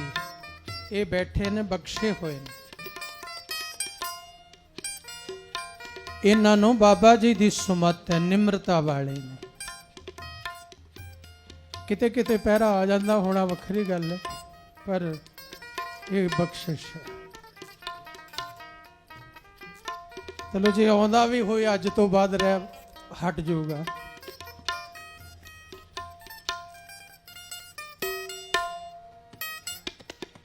ਇਹ ਗੁਰੂ ਘਰ ਵਿੱਚ, ਗੁਰਮਤ ਵਿੱਚ ਕੋਈ ਪਹਿਰੇ ਪੂਰੇ ਨਹੀਂ। ਕਿੱਡੀ ਵੱਡੀ ਗੱਲ ਹੈ ਜਦੋਂ ਵਰਦੀ ਪਾ ਕੇ ਨਿਮਰਤਾ ਆ ਜਾਏ ਤੇ ਉਹ ਨਿਮਰਤਾ ਦਾ ਪਹਿਰਾ ਹੋ ਗਿਆ। ਇਹ ਪਹਿਰਾ ਨਿਮਰਤਾ ਪਹਿਰ ਲਈ ਸਾਡੀ ਸੁਰਤ ਨਹੀਂ। ਪਾਣੀ ਤਾਂ ਨੀਵੇਂ ਥਾਂ ਨੂੰ ਹੀ ਆਉਣਾ ਬਈ। ਕਿਤੇ ਇਹ ਨਾ ਹੋਵੇ ਖਾਲੀ ਚੱਲੇ ਧਣੀ ਸਿਉ ਟਿੱਬੇ ਜਿਉ ਮੀਹਾ ਹੋ।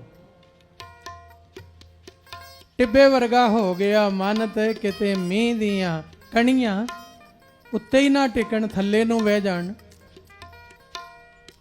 ਨਹੀਂ ਨਹੀਂ ਝੁਕਣਾ, ਝੀਲ ਬਣੋ, ਟੋਏ ਬਣੋ, ਨਿਮ ਜਾਓ ਤਾਂ ਕਿ ਜਲ ਵਰਸੇ ਤੁਹਾਡੇ 'ਚ ਹੀ ਆ ਜੇ ਸਾਰਾ।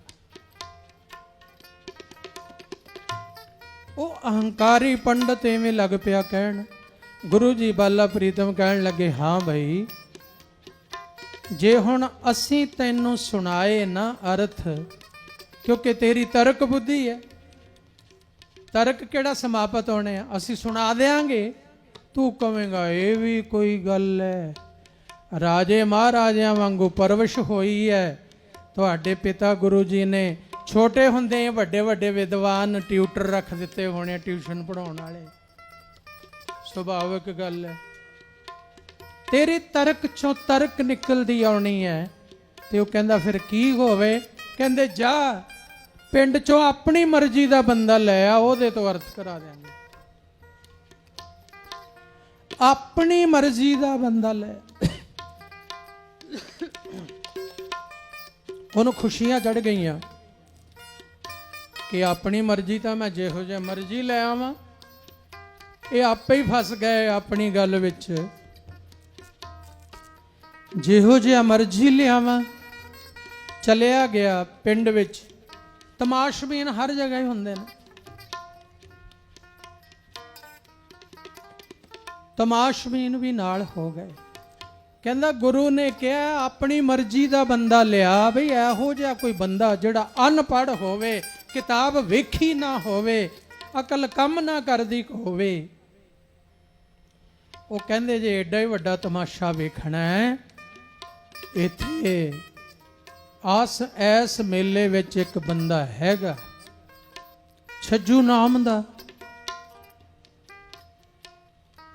ਪਾਣੀ ਪਿਆ ਕੇ ਉਪਜੀਵਕਾ ਉਹਦੀ ਪਾਣੀ ਪਿਆਉਣਾ ਹੀ ਹੈ। ਛੱਜੂ ਨਾਮ ਦਾ ਗੁੰਗਾ ਤੇ ਬਹਿਰਾ, ਨਾ ਉਹਨੂੰ ਸੁਣਦਾ ਨਾ ਉਹ ਬੋਲਦਾ। ਜੇ ਤੈਨੂੰ ਇਹੋ ਜਿਹਾ ਹੀ ਬੰਦਾ ਚਾਹੀਦਾ, ਤਮਾਸ਼ਾ ਹੀ ਵੇਖਣਾ ਗੁਰੂ ਦਾ, ਫਿਰ ਗੁੰਗਾ ਹੀ ਲੈ ਕੇ ਜਾ ਜਿਹੜਾ ਬੋਲ ਹੀ ਨਾ ਸਕੇ। ਫਿਰ ਗੁਰੂ ਦੀ ਅਜ਼ਮਤ ਵੇਖਣੀ ਹੈ ਤਾਂ ਇਹ ਵੇਖ। ਬੜੀ ਖੁਸ਼ੀ ਚੜੀ ਲਾਲ ਚੰਦ ਪੰਡਤ ਨੂੰ। ਉਹ ਛੱਜੂ ਨੂੰ ਮਿਲਿਆ, ਪ੍ਰਸੰਨ ਹੋ ਗਿਆ। ਆ ਗੀਤਾ ਕਰੇਗਾ ਹੁਣ। ਲੈ ਆਏ। ਕਹਿੰਦੇ ਜੀ ਅਸੀਂ ਲੈ ਆਏ ਆ। ਅੱਛਾ। ਫਿਰ ਉੱਥੇ ਜਿਹੜਾ ਨਾਲ ਛੱਪੜ ਸੀ, ਜਿੱਥੇ ਸਤਿਗੁਰੂ ਜੀ 2-4 ਦਿਨ ਤੋਂ ਰਹਿ ਕੇ ਇਸ਼ਨਾਨ ਆਪ ਕਰਦੇ ਸੀ। ਸੰਗਤਾਂ ਇਸ਼ਨਾਨ ਕਰਦੀਆਂ ਸੀ ਜਿਹੜੇ ਛੱਪੜ ਵਿੱਚ। ਹੁਣ ਛੱਪੜ ਨਹੀਂ ਸੀ ਉਹ। ਹੁਣ ਕੀ ਬਣ ਗਿਆ ਸੀ? ਸਾਰੇ ਹੀ ਕਹਿ ਦਿਓ ਹੁਣ ਕੀ ਬਣਿਆ? ਹੁਣ ਸਰੋਵਰ ਬਣ ਗਿਆ। ਵਾਹ ਵਾਹ। ਸਰੋਵਰ ਸਾਡੇ ਪੂਜਨੀਕ ਨੇ। ਹਰਿਮੰਦਰ ਸਾਹਿਬ ਦੇ 5 ਸਰੋਵਰ ਸਾਡੇ ਪੂਜਨੀਕ ਨੇ। ਤਰਨ ਤਾਰਨ ਦਾ ਸਰੋਵਰ ਸਾਡਾ ਪੂਜਨੀਕ। ਮੁਕਤਸਰ ਸਾਹਿਬ ਦਾ ਸ਼ਹੀਦਾਂ ਦੀ ਯਾਦ ਵਾਲਾ ਸਰੋਵਰ ਸਾਡਾ ਪੂਜਨੀਕ।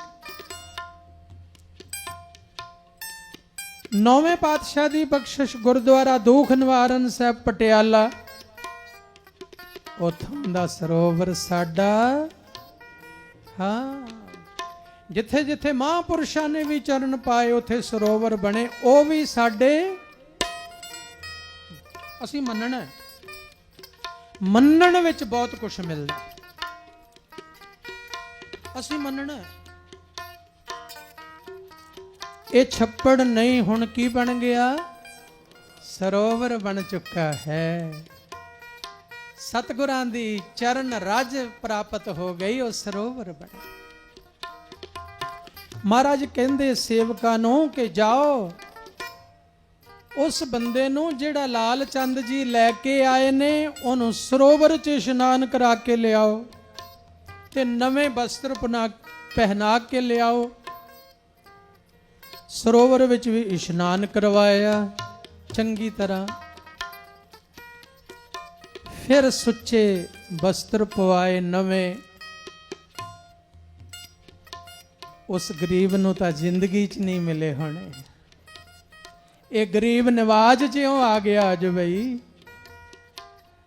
ਨਵੇਂ ਵਸਤਰ ਪਹਿਨਾਏ, ਸੰਗਤ ਵਿੱਚ ਲਿਆਂਦਾ, ਸਤਿਗੁਰਾਂ ਦੀ ਹਜ਼ੂਰੀ 'ਚ ਲਿਆ ਕੇ ਜਦੋਂ ਖੜਾ ਕੀਤਾ, ਉਹਨੇ ਮੱਥਾ ਟੇਕਿਆ, ਬੈਠ ਗਿਆ। ਸਤਿਗੁਰੂ ਜੀ ਸਿੰਘਾਸਨ ਤੇ ਬਿਰਾਜਮਾਨ, ਹਜ਼ਾਰਾਂ ਦਾ ਇਕੱਠ ਹੈ। ਲਾਲ ਚੰਦ ਬੈਠਾ, ਸ਼ੰਕਿਆਂ ਨਾਲ ਭਰਿਆ ਹੋਇਆ, ਤਰਕ ਨਾਲ ਭਰਿਆ ਹੋਇਆ, ਵਿਦਿਆ ਦਾ ਹੰਕਾਰ ਹੈ ਉਸ ਨੂੰ।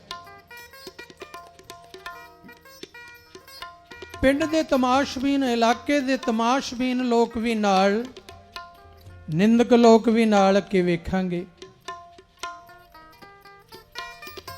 ਹੁਣ ਵੀ ਨਿੰਦਕ ਲੋਕਾਂ ਨੇ ਸੋਚਿਆ ਹੋਣਾ, ਦੇਖਾਂਗੇ ਬਾਬਾ ਜੀ ਕਦੋਂ ਬੋਲਣਗੇ। ਹੈ ਹੁਣ ਵੀ ਸੋਚਿਆ ਹੋਣਾ।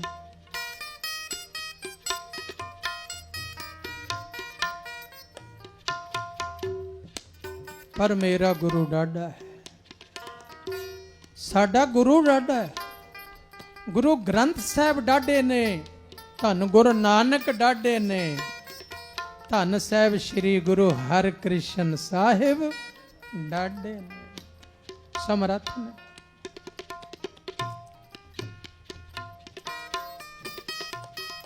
ਛੱਜੂ ਆ ਗਿਆ ਜੀ, ਆਪ ਜੀ ਦੇ ਕੋਲ ਹੈ। ਉਹਨਾਂ ਨੇ ਤਾਂ ਨਹੀਂ ਦੱਸਿਆ ਗੁੰਗਾ ਹੈ, ਉਹਨਾਂ ਨੇ ਤਾਂ ਨਹੀਂ ਦੱਸਿਆ ਬੋਲਾ, ਇਹਨੂੰ ਸੁਣਦਾ ਹੀ ਨਹੀਂ।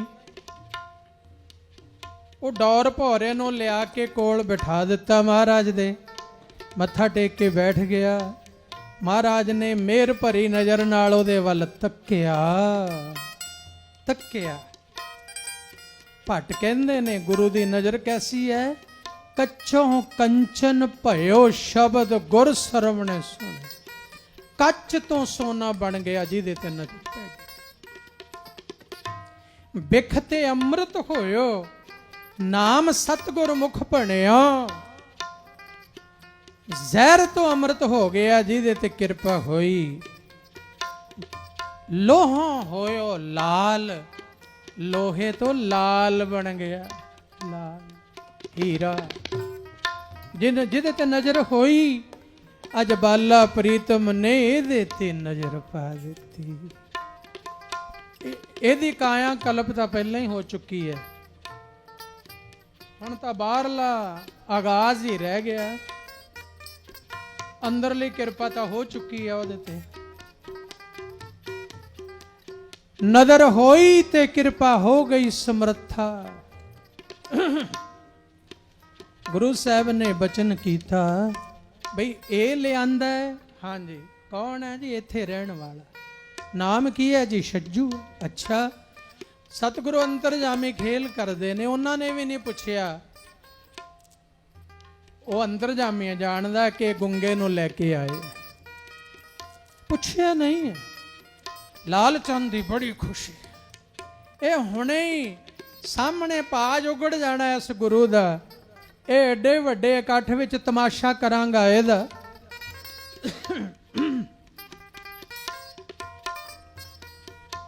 ਏਡੇ ਵੱਡੇ ਇਕੱਠ 'ਚ ਤਮਾਸ਼ਾ ਕਰਾਂਗਾ। ਕੋਈ ਗ੍ਰੰਥ ਗੁਟਕਾ ਹੋਇਆ ਇਹਦੇ ਕੋਲ, ਉਹ ਵੀ ਖੋ ਕੇ ਊਠ ਤੇ ਲੱਦ ਲਾਂਗਾ।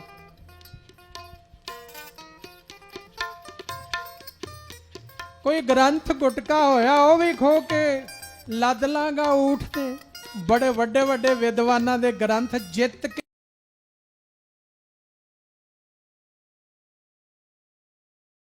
ਖੁਸ਼ੀ ਨਾਲ ਉਤਸ਼ਾਹਿਤ ਹੋ ਰਿਹਾ।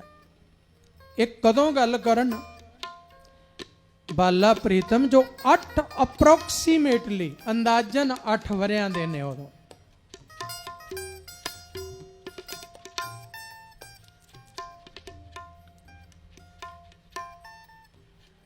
ਵੈਸੇ ਮੈਂ ਅੰਦਾਜ਼ਨ ਨਾ ਕਹਿੰਦਾ, 8 ਸਾਲ ਦਾ ਹੀ ਕਹਿ ਦਿੰਦਾ, ਪਰ ਇੱਥੇ ਨਾ ਵਿਦਵਾਨ ਵੀ ਬੈਠੇ ਆ।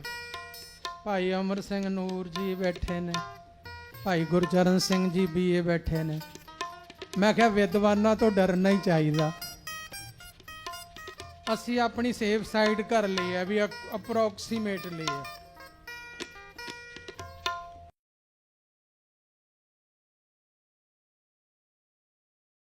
क्यों बीए साहब, जे गलत गुलत होया तो आपे सुधार लियो, क्योंकि गुरु तो बेअंत आपा अलपग। तो अप्रोक्सीमेटली 8 वरियां दी उम्र 8 साल का बच्चा की हुंदा है जे दुनियावी दृष्टि नाल वेखो। इत्थे सिंघासन ते सुशोभित ने, अंदरों रूहानी फुट फुट पैंदी है सतगुरु जी, रूहानियत झर झर पैंदी चेहरे तो, नूर ही नूर झरदा चेहरे तो। बड़ी मिठी आवाज विच नाम पुछया सी छज्जू है, कहंदे छज्जू, चुप छा गई सारे। लाल चंद का साह रुक गया कि हुण की होने वाला है। छज्जू उन्हें हाथ जोड़ ले, अद्धा पिंड हैरान हो गया भी इनू सुन गया, इनू सुन गया। छज्जू क्या उन्हें हाथ जोड़े, जी हजूर। ते सतगुरा ने हाथ विच छड़ी सी छोटी, क्योंकि 8 वरियां दी उम्र, हाथ भी हस्त कमल भी ओडे ओडे, ते हस्त कमलों च फड़न वाली छड़ी भी उन्नी। ओ छड़ी सी हथ विच ते छज्जू दे सिर ते रख दिती। छज्जू दे सिर ते रख के कहन लगे, छज्जू जी हजूर। कहंदे छज्जू देख, आ लाल चंद जी आए ने ते इन्हां दा सवाल है कि गीता दे अर्थ करके सुनाओ। ये गुरु नानक दी गद्दी दे सामने सवाली होए ने आके।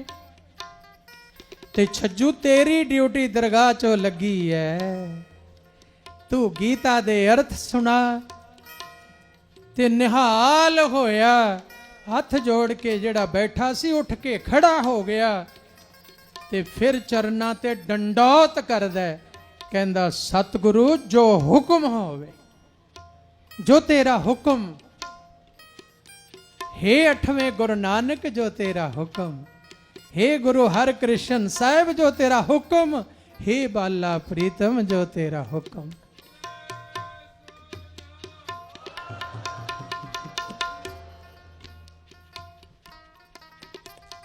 सारा पिंड हैरान। 90% तो सारियां दा हंकार वैसे ही गिर गया भी ये तो बोली जांदा, ये तो गुंगा सी, ਇਹ ਤਾਂ ਗੁੰਗਾ ਸੀ, ਇਹ ਬੋਲ ਪਿਆ, ਇਹ ਤਾਂ ਗੁਰੂ ਨਾਲ ਬਾਤਾਂ ਕਰ ਰਿਹਾ। ਸੁਨੈ ਗੁੰਗ ਜੋ ਯਾਹੇ ਸੁਰਸ ਨਾ ਪਾਵਈ, ਸੁਨੈ ਮੂੜ ਚਿਤ ਲਾਏ ਚਤੁਰਤਾ। ਕਿਉਂਕਿ ਸਤਿਗੁਰੂ ਨੇ ਨਾਮ ਜਿਉਂ ਲਿਆ ਤੇ ਉਹਦੇ ਕੰਨ ਵਿੱਚ ਪਿਆ, ਸਾਰੀ ਕਲਾ ਹੀ ਵਰਤ ਗਈ। सुने गुंग यो जाए सुरस न पाए।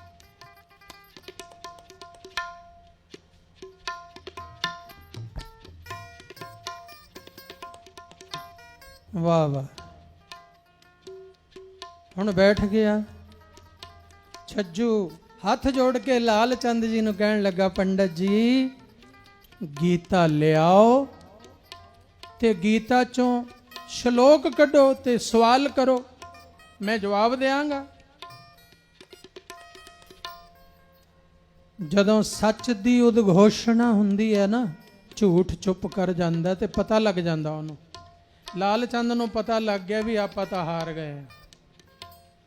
जिहड़ा पिंड वालियां ने गुंगा ते बोला लिआंदा सी, ਉਹ ਸਤਿਗੁਰੂ ਦੇ ਨਾਲ ਬਚਨ ਕਰ ਰਿਹਾ ਹੈ, ਸਤ ਬਚਨ ਕਹਿ ਰਿਹਾ ਹੈ, ਤੇ ਮੈਨੂੰ ਕਹਿ ਦਿੱਤਾ ਲਾਲ ਚੰਦ ਖੋਲ ਗੀਤਾ। ਫਿਰ ਉਹਨੇ ਔਖਾ ਅਧਿਆਇ ਕੱਢਿਆ ਗੀਤਾ ਚੋਂ, ਔਖਾ ਜਿਹੜਾ ਗਿਆਨ ਕਾਂਡ ਸੀ ਉਹ ਕੱਢਿਆ, ਜਿਹੜਾ ਵੱਡੇ ਵੱਡੇ ਗਿਆਨੀਆਂ ਨੂੰ ਵੀ ਅਰਥ ਕਰਨੇ ਔਖੇ ਨੇ ਅੱਜ ਵੀ। ਅੱਜ ਵੀ ਇਹ ਸਾਹਮਣੇ ਗੱਲ ਹੈ। ਗੀਤਾ 'ਚ ਉਹ ਅਧਿਆਏ ਨੇ ਜਿਹੜੇ ਬੜੇ ਕਠਿਨ ਨੇ। ਅੱਜ ਦੇ ਵਿਦਵਾਨ ਵੀ ਹੈਰਾਨ ਹੁੰਦੇ ਨੇ। ਤੇ ਲਾਲ ਚੰਦ ਨੇ ਉਹ ਸ਼ਲੋਕ ਪੜ੍ਹਿਆ। ਲਾਲ ਚੰਦ ਨੇ ਛੱਜੂ ਕਹਿਣ ਲੱਗਾ, ਪੰਡਤ ਜੀ ਤੁਸੀਂ ਤਾਂ ਬਹੁਤ ਵੱਡੇ ਦਿਗ ਵਿਜਈ, ਜਿਹੜੇ ਧਰਤੀ ਨੂੰ ਜਿੱਤਣ, ਦਿਗ ਵਿਜਈ ਕਹਿੰਦੇ ਨੇ ਜਿਹੜਾ ਧਰਤੀ ਦਾ ਜਿੱਤਣ ਵਾਲਾ। ਤੁਸੀਂ ਤਾਂ ਦਿਗ ਵਿਜਈ ਹੋ, ਸਾਰੇ ਵਿਦਵਾਨ ਜਿੱਤ ਲਏ ਨੇ, ਸਾਰਿਆਂ ਦੇ ਗ੍ਰੰਥ ਚੁੱਕ ਕੇ, ਲਿਖਤਾਂ ਚੁੱਕ ਕੇ ਊਂਠ ਤੇ ਭਾਰ ਲੱਦੀ ਫਿਰਦੇ ਹੋ, ਤੇ ਸ਼ਲੋਕ ਦਾ ਉਚਾਰਨ ਤੁਸੀਂ ਠੀਕ ਨਹੀਂ ਕੀਤਾ। ਛੱਜੂ ਕਹਿ ਰਿਹਾ, ਪੰਡਤ ਜੀ ਸ਼ਲੋਕ ਦਾ ਉਚਾਰਨ ਠੀਕ ਕਰੋ। ਇਉਂ ਨਹੀਂ ਹੈ, ਇਉਂ ਉਚਾਰਨ ਹੈ। ਜਿਵੇਂ ਵੇਦਾਂ ਨੂੰ ਸੁਰਤੀਆਂ ਦੇ ਮੁਤਾਬਕ ਉਚਾਰਿਆ ਜਾਂਦਾ, ਮਾਤਰਾ ਦੇ ਮੁਤਾਬਕ ਉਚਾਰਿਆ ਜਾਂਦਾ। ਹਰ ਅੱਖਰ ਦੀ ਮਾਤਰਾ ਕਹਿਣ ਦੀ ਟਾਈਮ ਹੈ, ਸੈਕਿੰਡ ਹੈ, ਸੈਕਿੰਡ ਦਾ ਕੁਝ ਹਿੱਸਾ, ਚੌਥਾ ਹਿੱਸਾ ਹੈ। ਐਵੇਂ ਇੱਕ ਕਲਾ ਚੱਲਦੀ ਹੈ। ਕਹਿਣ 'ਚ ਵੀ ਸਮਾਂ ਲੈ ਬੱਧਤਾ ਹੈ। ਉਹ ਵਿਰਲੇ ਨੇ ਅੱਜ ਵੀ ਜਿਹੜਾ ਵੇਦਾਂ ਦੇ ਸ਼ਲੋਕ ਐਵੇਂ ਸ਼ਰੂਤੀ ਦੇ ਮੁਤਾਬਕ ਕਰ ਸਕਣ। ਪੜ੍ਹੀ ਤਾਂ ਸਾਰੇ ਜਾਂਦੇ ਨੇ। ਛੱਜੂ ਨੇ ਪੂਰਨ ਸੁਰਤੀ ਤੇ ਮਰਿਆਦਾ ਦੇ ਮੁਤਾਬਕ ਸੁਣਾਇਆ। ਪੰਡਤ ਹੈਰਾਨ ਕਿ ਤਾਂ ਜ਼ਿੰਦਗੀਆਂ ਲੱਗ ਜਾਂਦੀਆਂ ਨੇ ਐਵੇਂ ਦਾ ਉਚਾਰਨ ਕਰਨ ਲਈ। ਜ਼ਿੰਦਗੀਆਂ ਲੱਗ ਜਾਂਦੀਆਂ ਨੇ ਤਾਂ ਸ਼ੁੱਧ ਉਚਾਰਨ ਨਹੀਂ ਆਉਂਦਾ। ਜਿਵੇਂ ਬਾਣੀ ਦਾ ਆਪਾਂ ਸ਼ੁੱਧ ਉਚਾਰਨ ਨਹੀਂ ਕਰ ਸਕਦੇ। ਆਪਾਂ ਕੋਸ਼ਿਸ਼ ਕਰ ਸਕਦੇ ਹਾਂ ਵੀ ਵੱਧ ਤੋਂ ਵੱਧ ਸ਼ੁੱਧ ਪੜ੍ਹੀਏ, ਪਰ ਜਿੰਨੀ ਸ਼ੁੱਧ ਬਾਣੀ ਹੈ ਉਹਨਾਂ ਨਹੀਂ ਕਰ ਸਕਦੇ ਉਚਾਰਨ। ਅਸੀਂ ਜੀਵ ਹਾਂ, ਉਹ ਰੱਬ ਦੀ ਬਾਤ ਹੈ। ਤੋ ਜਦੋਂ ਪੰਡਤ ਨੇ ਪਹਿਲਾਂ ਤਾਂ ਮੂਲ ਸੁਣਾਇਆ, ਫਿਰ ਉਹਨੇ ਅਰਥ ਸੁਣਾਉਣੇ ਸ਼ੁਰੂ ਕੀਤੇ। ਲਾਲ ਚੰਦ ਦੀ ਬਿਰਤੀ ਟਿਕ ਗਈ, ਹੱਥ ਜੁੜ ਗਏ। ਜਦੋਂ ਸ਼ਲੋਕ ਦੇ ਅਰਥ ਕਰਕੇ ਸਮਾਪਤੀ ਕੀਤੀ ਛੱਜੂ ਨੇ, ਲਾਲ ਚੰਦ ਉੱਠਿਆ ਤੇ ਪੰਡਤ ਦੇ ਪੈਰ ਫੜ ਲਏ। ਛੱਜੂ ਦੇ ਪੈਰ ਫੜ ਲਏ ਪੰਡਤ ਨੇ। ਛੱਜੂ ਕਹਿੰਦਾ, ਪੰਡਤ ਜੀ ਤੁਸੀਂ ਜਾਣਦੇ ਹੋ ਮੈਂ ਕੌਣ ਹਾਂ? ਮੈਨੂੰ ਲੈ ਕੇ ਆਇਓ, ਮੈਂ ਗੁੰਗਾ ਹਾਂ, ਮੈਂ ਬਹਿਰਾ ਹਾਂ, ਮੈਨੂੰ ਸੁਣਦਾ ਨਹੀਂ, ਮੈਂ ਜਨਮ ਤੋਂ ਨਹੀਂ ਬੋਲਿਆ। ਤੁਸੀਂ ਜਾਣਦੇ ਹੋ ਮੈਂ ਕੌਣ ਹੈ? ਮੇਰੇ ਪੈਰ ਨਹੀਂ ਫੜੋ, ਜਿਹਨੇ ਨਦਰ ਕਰਕੇ ਮੈਨੂੰ ਗੁੰਗੇ ਨੂੰ ਜ਼ੁਬਾਨ ਦਿੱਤੀ ਹੈ ਉਹਦੇ ਪੈਰ ਫੜੋ।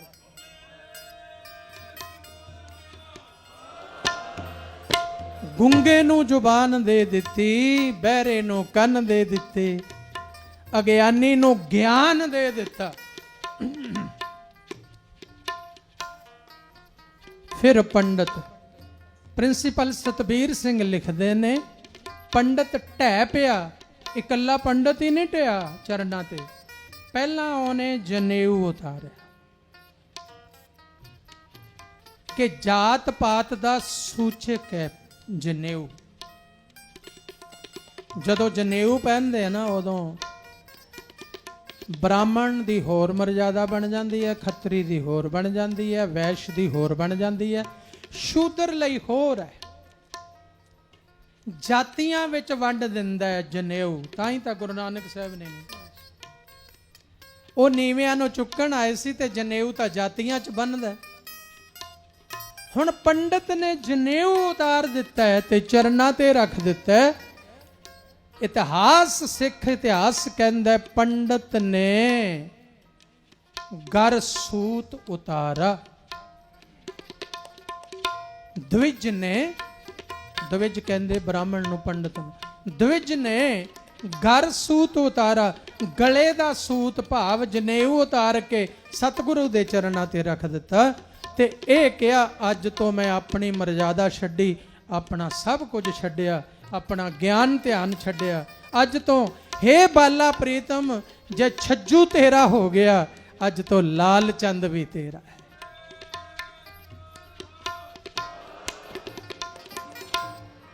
ਉਹ ਸਤਿਗੁਰੂ ਬਾਲਾ ਪ੍ਰੀਤਮ ਬਈ ਮੇਰਾ ਹੋਈਆਂ, ਅਸੀਂ ਤਾਂ ਗੁੰਗੇ ਨਹੀਂ, ਰੁਕਾਵਟ ਆਈ ਸੀ। ਨੁਕਤਾ ਹੈ ਇਸ ਗੱਲ ਦਾ। ਪਰ ਨੂਰ ਜੀ ਮੈਨੂੰ ਇੱਥੋਂ ਬੋਲ ਕੇ ਪਿੱਛੇ ਮੈਂ ਬੈਠਾ ਸੀ ਤੇ ਮਿਲੇ, ਕਹਿਣ ਲੱਗੇ ਬਾਬਾ ਜੀ 364 ਸਾਲ ਬਾਅਦ ਕਿ 354 ਸਾਲ ਹੈ, 354 ਸਾਲ ਤੇ ਕੁਝ ਦਿਨ ਵੀ ਉਹਨਾਂ ਨੇ, ਹਾਂਜੀ ਛੱਜੂ ਨੂੰ ਇੰਨੇ ਸਾਲ ਹੋ ਗਏ, ਇੰਨੇ ਦਿਨ ਹੋ ਗਏ, ਇੰਨੇ ਮਹੀਨੇ ਹੋ ਗਏ ਜਦੋਂ ਬੋਲਿਆ। ਤੇ ਕੱਲ ਜਦੋਂ ਅਸੀਂ ਬੋਲੇ ਉਹਨਾਂ ਨੇ ਦਿਨ ਗਿਣੇ ਨੇ, ਘੜੀਆਂ ਪਲ ਗਿਣੇ ਨੇ ਵੀ ਇੰਨੇ ਹੋ ਗਏ। ਮੈਂ ਕਿਹਾ ਵੀ ਇਹ ਤਾਂ ਬੜਾ ਵੱਡਾ ਤੁਹਾਡਾ ਗਣਤ ਹੈ। ਪਰ ਨੂਰ ਜੀ ਕਿਉਂ ਇਹ ਗੱਲ ਭੁੱਲਦੇ ਹੋ? ਇੰਨਾ ਵਕਫਾ ਨਾ ਪਾਓ। ਉਹਨੇ ਤਾਂ ਮੈਨੂੰ ਤਾਂ ਲੱਗਦਾ ਵੈਸੇ ਤਾਂ ਗਿਣੇ ਹੀ ਨਹੀਂ ਜਾਣੇ ਜਿੰਨੇ ਗੁੰਗੇ ਬੋਲੇ ਨੇ ਉੱਥੇ। ਪਰ ਮੈਂ ਕਿਹਾ 354 ਸਾਲ ਕਹਿ ਰਹੇ ਹੋ, 354 ਨਹੀਂ 3054 ਤਾਂ ਗੁੰਗੇ ਬੋਲ ਹੀ ਪਏ ਹੋਣੇ।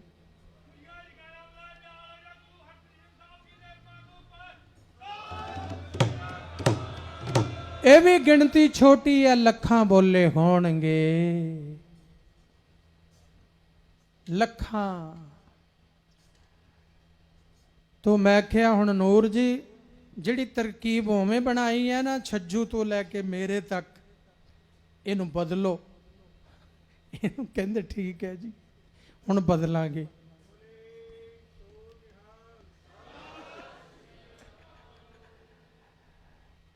ਉੱਥੇ ਰੋਜ਼ ਦਿਹਾੜੀ ਵਾਪਰਦੀ ਹੈ ਇਹ ਗੱਲ, ਰੋਜ਼ ਦਿਹਾੜੀ, ਰੋਜ਼ ਦਿਹਾੜੀ। ਜਿਸ ਤੇ ਕਿਰਪਾ ਹੁੰਦੀ ਹੈ, ਜਦੋਂ ਇਹ ਚੁੱਪ ਵਾਲਾ ਭਾਣਾ ਵਰਤਿਆ, ਸਟ੍ਰੋਕ ਹੋਇਆ, ਬਾਜੂ ਤੇ ਵੀ ਆਇਆ, ਚਿਹਰੇ ਤੇ ਵੀ ਆਇਆ। ਉਹ ਤਾਂ ਕੁਛ ਦਿਨਾਂ 'ਚ ਠੀਕ ਹੋ ਗਿਆ, ਬਾਂਹ ਵਾਲਾ ਮਹੀਨੇ 'ਚ ਠੀਕ ਹੋ ਗਿਆ। ਇਹ ਚੱਲਦਾ ਰਿਹਾ। ਤੋ ਅਰਦਾਸ ਕੀਤੀ ਇੱਕ ਦਿਨ ਵੀ, ਸੰਗਤਾਂ ਕਾਲੀਆਂ ਨੇ, ਸਾਡੇ ਸਾਥੀ ਸੰਤ ਬੜੇ ਕਾਲੇ ਪੈ ਰਹੇ ਨੇ। ਅਰਦਾਸ ਤੇ ਬਾਬਾ ਈਸ਼ਰ ਸਿੰਘ ਜੀ ਦਾ ਚਿਹਰਾ ਸਾਹਮਣੇ। ਅਰਦਾਸ ਵਿੱਚ ਉਹਨਾਂ ਨੇ ਕਿਹਾ ਸਾਲ ਸਵਾ ਸਾਲ ਮੌਨ ਰਹੋ, ਚੁੱਪ ਰਹੋ, ਕਿ ਇਹ ਜਿਹੜਾ ਕਸ਼ਟ ਹੈ ਇਹ ਇੰਨੇ ਸਮੇਂ ਦਾ, ਇਹਨੂੰ ਕਸ਼ਟ ਸਮਝ ਲਓ। ਦਾਸ ਨਹੀਂ ਸਮਝਦਾ ਇਹ ਕਸ਼ਟ ਨਹੀਂ, ਇਹ ਗੁਰੂ ਦੀ ਮੌਜ ਹੈ। ਇਹ ਕਸ਼ਟ ਨਹੀਂ ਸੀ, ਇਹ ਗੁਰੂ ਦੀ ਮੌਜ ਹੈ। ਜੇ ਹੁਣ ਬੋਲ ਰਹੇ ਆ ਤਾਂ ਵੀ ਗੁਰੂ ਦੀ ਮੌਜ ਹੈ। ਚੁੱਪ ਸੀ ਤਾਂ ਗੁਰੂ ਦੀ ਮੌਜ। ਹੁਣ ਬਾਬਾ ਸਰਸਾ ਜੀ, ਬਾਬਾ ਗੇਜਾ ਸਿੰਘ, ਇਹ ਸਾਰੇ ਗੁਰਮੁਖ ਪਿਆਰੇ ਹੈ। ਜਮੇਰ ਜੀ, ਪਰਮਜੀਤ ਜੀ, ਭੋਲਾ ਜੀ, ਮੇਰੇ ਨਾਲ ਰਹਿਣ ਵਾਲੇ ਸਾਰੇ ਗੁਰਮੁਖ ਪਿਆਰੇ, ਤਰਲੋਚਨ ਜੀ, ਮਨਜੀਤ ਜੀ, ਮੋਹਨ ਜੀ, ਸਾਰੇ, ਗਗਨ, ਮਹਿਲ ਸਿੰਘ। ਉਹ ਜਦੋਂ ਇਹਨਾਂ ਨੇ ਮੇਰੇ ਕੋਲ ਆਉਣਾ, ਪਹਿਲਾਂ ਬੈਰਾਗ 'ਚ ਆ ਜਾਣਾ, ਅੱਖਾਂ ਨਮ ਹੋ ਜਾਣੀਆਂ। ਕਈ ਵੱਡੇ ਵੱਡੇ ਮਹਾਂਪੁਰਸ਼ ਆਏ ਜਦੋਂ ਮੇਰੇ ਕੋਲ ਬੈਠੇ ਤੇ ਬੈਰਾਗ, ਉਹ ਪਿਆਰ ਦੀ ਗੱਲ। ਫਿਰ ਅਰਦਾਸ ਕੀਤੀ ਤਾਂ ਇਸ਼ਾਰਾ ਹੋਇਆ ਸਵਾ ਸਾਲ। ਇਧਰੋਂ ਬਾਬਾ ਸਰਸਾ ਜੀ ਗਏ ਪੰਜੋਖਰਾ ਸਾਹਿਬ ਤੇ ਭੋਰਾ ਸਾਹਿਬ ਜਾ ਕੇ ਅਰਦਾਸ ਕਰ ਦਿੱਤੀ। ਫਿਰ ਹਰਮੰਦਰ ਸਾਹਿਬ ਗਏ, ਉੱਥੇ ਪਾਠ ਕਰਵਾਏ, ਅਰਦਾਸ ਕਰਤੀ, ਉੱਥੇ ਪਾਠ ਹੀ ਚਲਾਈ ਜਾਂਦੇ ਨੇ।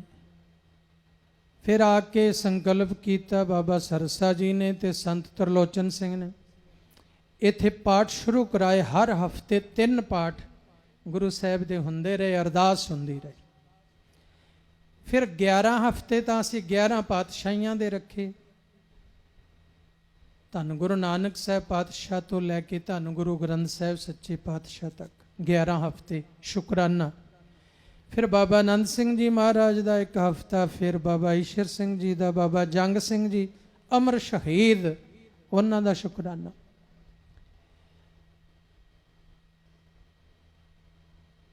ਇਹ ਫਿਰ 14 ਹਫ਼ਤੇ ਹੋ ਗਏ। ਇਹ ਹੁੰਦਿਆਂ ਹੁੰਦਿਆਂ ਫੁਰਨਾ ਬਣਿਆ ਵੀ ਅਸੀਂ ਪੜਦਾਦਾ ਗੁਰੂ ਜੀ ਧੰਨ ਧੰਨ ਬਾਬਾ ਮਹਾ ਹਰਨਾਮ ਸਿੰਘ ਜੀ ਮਹਾਰਾਜ ਦਾ ਸ਼ੁਕਰਾਨਾ ਵੀ ਕਰਨਾ। ਉਹ ਇਹ 15ਵਾਂ ਸੀ ਤੇ 16ਵਾਂ ਅਜੇ ਹੋਰ ਵੀ ਗੁਰੂ ਹਰਕ੍ਰਿਸ਼ਨ ਸਾਹਿਬ ਦਾ ਸ਼ੁਕਰਾਨਾ ਫੇਰ ਕਰਨਾ, ਉਹ ਅਜੇ ਰਹਿੰਦਾ। ਦੇਖੋ ਕਲਾ ਕਿਵੇਂ ਵਰਤਾਉਂਦੇ ਆ, ਕਿਉਂਕਿ ਸ਼ੁਕਰਾਨੇ ਕਰਨੇ ਸ਼ੁਰੂ ਕੀਤੇ, ਕੋਈ ਅਰਦਾਸ ਨਹੀਂ ਅਸੀਂ ਕੀਤੀ। ਉਹਨਾਂ ਨੇ ਪੁੱਛਿਆ ਅਰਦਾਸ ਕੀ? ਮੈਂ ਕਿਹਾ ਸ਼ੁਕਰਾਨਾ। ਉਹ ਮੈਨੇਜਰ ਜੀ ਵੀ, ਗ੍ਰੰਥੀ ਜੀ ਵੀ, ਸਾਰੇ ਮੇਰੇ ਵੱਲ ਵੇਖਣ ਵੀ ਇਹ ਸ਼ੁਕਰਾਨਾ, ਤੂੰ ਸ਼ੁਕਰਾਨਾ, ਇਹ ਵੀ ਸ਼ੁਕਰ ਹੈ, ਇਹ ਵੀ ਸ਼ੁਕਰ ਹੈ। ਜੇ ਜ਼ੁਬਾਨ ਨੂੰ ਤਾਲਾ ਲਾਵੇਂ ਤਾਂ ਵੀ ਸ਼ੁਕਰ ਹੈ, ਜੇ ਤਾਲਾ ਖੋਲੇ ਤਾਂ ਵੀ ਸ਼ੁਕਰ ਹੈ। ਸਿੱਖ ਨੇ ਸ਼ੁਕਰ ਵਿੱਚ ਆਉਣਾ।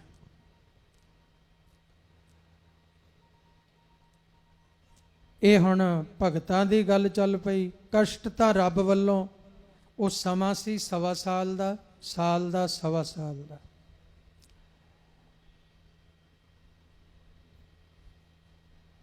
ਪਰ ਸਰਸਾ ਜੀ ਨੇ ਬੇਨਤੀ ਕੀਤੀ, ਫਿਰ ਬਹੁਤ ਸਾਥੀ ਸੰਤਾਂ ਨੇ ਖੁਦ ਪਾਠ ਕੀਤੇ, ਅਰਦਾਸਾਂ ਕੀਤੀਆਂ, ਸੰਗਤਾਂ ਤੋਂ ਕਰਵਾਏ। ਵਿਦੇਸ਼ਾਂ ਵਿੱਚ ਸੰਗਤਾਂ ਨੇ ਪਾਠ ਕੀਤੇ, ਇੱਥੇ ਸੰਗਤਾਂ ਨੇ ਹਰ ਸੰਗੀ ਨੇ ਪਾਠ ਕੀਤੇ, ਅਰਦਾਸਾਂ ਕੀਤੀਆਂ। ਫਿਰ ਕਿਰਪਾ ਹੋਈ। ਕੱਲ ਵੀ ਜਦੋਂ ਮੈਂ ਦੱਸ ਰਿਹਾ ਸੀ, ਸੰਤ ਸਰਬਜੀਤ ਸਿੰਘ ਜੀ, ਸਰਸਾ ਜੀ ਤੇ ਗੇਜਾ ਜੀ ਮੇਰੇ ਕੋਲ ਬੈਠੇ ਸੀ ਪਿੱਛੇ। ਮੈਂ ਦੱਸ ਰਿਹਾ ਸੀ ਕਿ ਕੱਲ ਪੂਰਾ ਅੰਦਰੋਂ ਸੇ ਵੀ ਗੁਰੂ ਨੇ ਅੱਜ ਕਿਰਪਾ ਕਰਨੀ ਆ, ਅੰਦਰੋਂ ਉਤਸ਼ਾਹ ਉਵੇਂ ਬਣਿਆ ਹੋਇਆ ਸੀ। ਅਰਦਾਸ ਹੋ ਗਈ ਤਾਂ ਵੀ ਨਹੀਂ ਫਤਿਹ ਬੁਲਾਈ। ਅਸੀਂ ਕਿਹਾ ਅੱਜ ਵੀ ਸ਼ਾਇਦ ਮੌਜ ਨਹੀਂ ਹੋਣੀ, ਅਗਾਂਹ ਵਾਲੇ ਤੇ ਹੋਊ ਜਾਂ ਉਦੋਂ ਬਾਅਦ ਹੋਊ ਦੀ ਮੌਜ ਹੈ। ਜਦੋਂ ਅਰਦਾਸ ਤੋਂ ਬਾਅਦ ਹੁਕਮਨਾਮਾ ਸਾਹਿਬ ਹੋਇਆ, ਬੈਰਾੜੀ ਮਹੱਲਾ ਚੌਥਾ, ਹਰ ਜਨ ਰਾਮ ਨਾਮ ਗੁਣ ਗਾਵੇ। ਜੇ ਕੋਈ ਨਿੰਦ ਕਰੇ ਹਰ ਜਨ ਕੀ, ਆਪਣਾ ਗੁਣ ਨਾ ਗਵਾਵੇ। ਵਿੱਚ ਤੁਕ ਆਉਂਦੀ, ਆਪੇ ਬੋਲ ਬੁਲਾਵੇ, ਵਿੱਚ ਤੁਕ ਆਉਂਦੀ।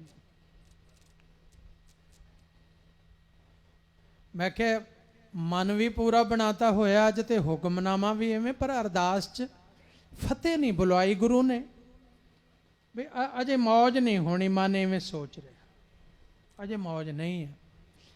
ਉਦੋਂ ਨੂੰ ਕੜਾਹ ਪ੍ਰਸ਼ਾਦ ਆ ਗਿਆ, ਕੜਾਹ ਪ੍ਰਸ਼ਾਦ ਸਾਨੂੰ ਦਿੱਤਾ ਹੱਥਾਂ 'ਚ ਪਿਆ।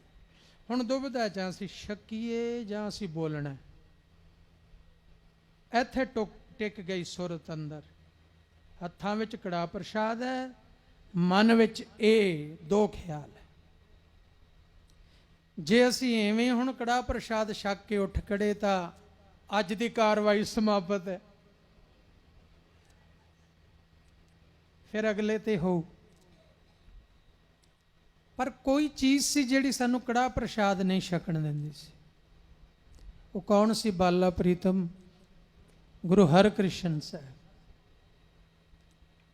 ਅਸੀਂ ਕੜਾਹ ਪ੍ਰਸ਼ਾਦ ਐਵੇਂ ਕੀਤਾ, ਅਚਾਨਕ ਵਾਹਿਗੁਰੂ ਵਾਹਿਗੁਰੂ ਜਪਣਾ ਸ਼ੁਰੂ ਹੋ ਗਿਆ।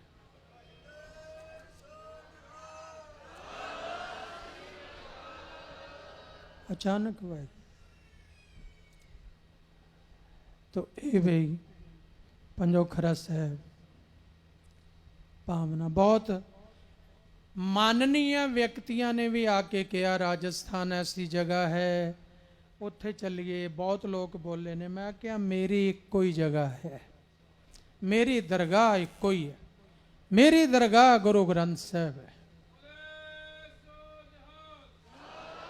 मैं सारी जिंदगी चुप रह लांगा इस बोलण वास्ते। मैं गुरु तो बिना नहीं तकना किसी वाल।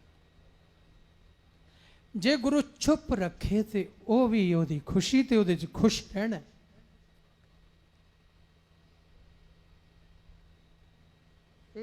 ਇਸ ਸਾਰੇ ਪਾਠਾਂ ਦਾ ਉਤਸ਼ਾਹ ਬਾਬਾ ਸਰਸਾ ਜੀ ਤੇ ਤ੍ਰਿਲੋਚਨ ਸਿੰਘ ਦੋਨਾਂ ਦਾ ਰਲ ਮਿਲ ਕੇ। ਬਾਬਾ ਸਰਸਾ ਜੀ ਨੇ ਕੱਲ 9ਵੇਂ ਮਹੱਲੇ ਦੇ ਸ਼ਲੋਕ ਵੇਲੇ ਪੜ੍ਹ ਰਹੇ ਸੀ, ਜਦੋਂ ਗਿਆਨੀ ਜੀ ਉੱਥੇ ਹਜ਼ੂਰੀ 'ਚ ਬੈਠੇ, ਇਹਨਾਂ ਨੇ ਕਿ ਅਰਦਾਸ ਕੀਤੀ 9ਵੇਂ ਮਹੱਲੇ ਦੇ ਸ਼ਲੋਕਾਂ 'ਚ। ਉਹ ਜਦੋਂ ਕੀਤੀ ਤੇ ਅਸੀਂ ਇਕੱਠੇ ਬੈਠੇ ਆ ਤੇ ਮੇਰਾ ਅੰਦਰੋਂ ਹਿੱਲ ਗਿਆ। ਅਰਦਾਸ ਇਹ ਕਰ ਰਹੇ ਆ, ਮੈਂ ਹਿੱਲ ਗਿਆ। ਮੈਂ ਇਹਨਾਂ ਵੱਲ ਵੇਖਿਆ ਤੇ ਗੋਡੇ ਨੂੰ ਹੱਥ ਲਾਇਆ ਤੇ ਫਿਰ ਇਹ ਹੱਸ ਪਏ। ਮੈਂ ਬਾਅਦ ਵਿੱਚ ਪੁੱਛਿਆ, ਮੈਂ ਕਿਹਾ ਗੱਲ ਕੀ ਸੀ? ਕਹਿੰਦਾ ਬਾਬਾ ਸਰਸਾ ਕਹਿਣ ਲੱਗਾ ਵੀ ਮੈਂ 9ਵੇਂ ਮਹੱਲੇ ਦੇ ਸ਼ਲੋਕਾਂ ਵੇਲੇ ਇੱਕ ਬੇਨਤੀ ਕਰ ਰਿਹਾ ਸੀ ਕਿ ਜਾਂ ਅੱਜ ਮੇਰੀ ਲਾਸ਼ ਇੱਥੋਂ ਜਾਵੇ ਤੇ ਜਾਂ ਬਾਬਾ ਰਾਮ ਸਿੰਘ ਬੋਲਦਾ ਇੱਥੋਂ ਜਾਵੇ।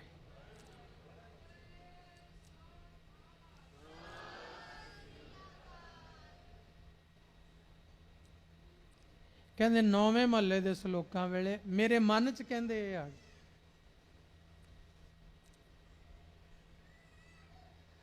ਐਸੇ ਜੋ ਸੰਤ ਸਾਧੂ ਸਾਥੀ ਨੇ, ਇਹਨਾਂ ਗੁਰਮੁਖਾਂ ਦਾ ਦੇਣਾ ਨਹੀਂ ਦਿੱਤਾ ਜਾ ਸਕਦਾ, ਇੰਨਾ ਪਿਆਰ ਹੈ। ਤੋ ਸਤਿਗੁਰੂ ਰਹਿਮਤ ਕਿਰਪਾ ਹਰ ਇੱਕ ਸੰਗਤ ਨੇ ਇਹ ਇੰਨੀਆਂ ਅਰਦਾਸਾਂ ਕੀਤੀਆਂ, ਇੰਨੇ ਪਾਠ ਕੀਤੇ। ਦਾਸ ਤਾਂ ਪਹਿਲੇ ਬੇਨਤੀ ਕਰਦਾ ਸਾਧ ਸੰਗਤ ਜੀ, ਇਹ ਚੁੱਪ ਕੀਤਾ ਗੁਰੂ ਨੇ ਭਗਤੀ ਵਧਾਉਣ ਲਈ, ਬੰਦਗੀ ਵਧਾਉਣ ਲਈ। ਜਿੱਥੇ ਸਾਡੀ ਬੰਦਗੀ ਵਧਾਉਣੀ ਹੈ, ਉੱਥੇ ਤੁਹਾਡੀ ਸਭ ਦੀ ਵੀ ਵਧਾਉਣੀ ਹੈ ਗੁਰੂ ਨੇ। ਤੋ ਐਵੇਂ ਹੀ ਮੇਰਾ ਬਖਸ਼ਿਸ਼।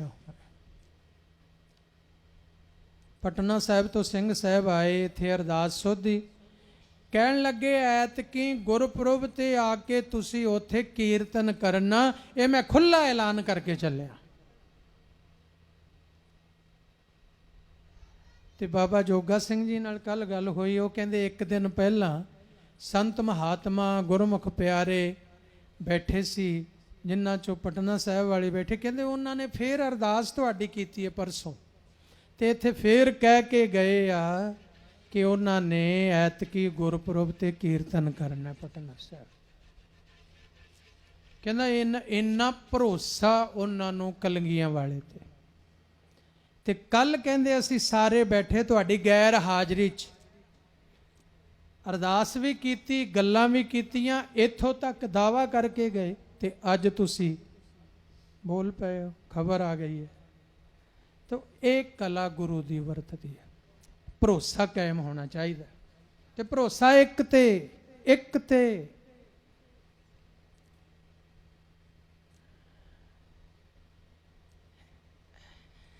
ਧੰਨ ਬਾਬਾ ਆਨੰਦ ਸਿੰਘ ਜੀ ਮਹਾਰਾਜ ਕਹਿੰਦੇ, ਗੁਰੂ ਨਾਨਕ ਸਾਹਿਬ ਦੀ ਸਿਫਤ ਕਰਦੇ ਆ, ਆਪਣੇ ਭਰੋਸੇ ਦੀ ਗੱਲ ਕਰਦੇ ਆ, ਭਾਵਨਾ ਦੀ, ਕਹਿਣ ਲੱਗੇ ਪਤੀ ਵਰਤਾ ਹੋਵੇ ਸਹੀ, ਹੱਕ ਤਾਂ ਡੰਡੇ ਨਾਲ ਵੀ ਲੈ ਲੇਗੀ।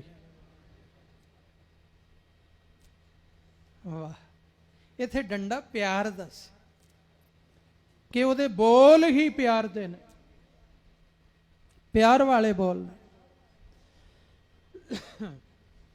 ਤੋ ਸਤਿਗੁਰੂ ਰਹਿਮਤ ਕਰਨ, ਕਿਰਪਾ ਕਰਨ, ਸਭ ਦੀ ਹਾਜ਼ਰੀ ਲੱਗ ਗਈ। ਪੂਰਨਮਾਸ਼ੀ ਗੁਰੂ ਕਿਰਪਾ ਕਰੇ, ਸਤਿਗੁਰੂ ਇਵੇਂ ਸੇਵਾ ਲੈਂਦੇ ਰਹਿਣ, ਮੇਰਾ ਕਰਨ, ਬਖਸ਼ਿਸ਼ਾਂ ਕਰਨ। ਦੀਵਾਨ ਦੀ ਹੁਣ ਸਮਾਪਤੀ ਹੈ, ਅੱਜ ਸਮਾਂ ਬਹੁਤ ਉੱਤੇ ਚਲਾ ਗਿਆ, ਪਰ ਇੰਨੇ ਗੁਣ 8ਵੇਂ ਪਾਤਸ਼ਾਹ ਦੇ ਗਾਉਣੇ ਹੀ ਸਨ। ਕਈ ਵਾਰੀ ਖੀਰ ਥੋੜੇ ਧੱਕੇ ਨਾਲ ਵੀ ਖਵਾਉਣੀ ਪੈਂਦੀ, ਨਾ ਖਾਂਦਾ, ਇਹ ਖੀਰ ਧੱਕੇ ਨਾਲ ਵੀ ਖਾਧੀ ਗਈ। ਤੋ ਇਹ ਲਾਹੇਵੰਦ ਹੈ। ਦਾਸ ਨੇ ਪਹਿਲਾਂ ਵੀ ਕਿਹਾ, ਇੱਕ ਇੱਕ ਪਲ ਇਹਦੀ ਕੀਮਤ ਦਰਗਾਹ ਵਿੱਚ ਬਹੁਤ ਹੈ। ਜਿਹੜਾ ਇੱਥੇ ਬੈਠਾ ਇੱਕ ਇੱਕ ਪਲ ਹੈ। ਮਹਾਰਾਜ ਕਿਰਪਾ ਕਰਨ। ਸਮਾਪਤ।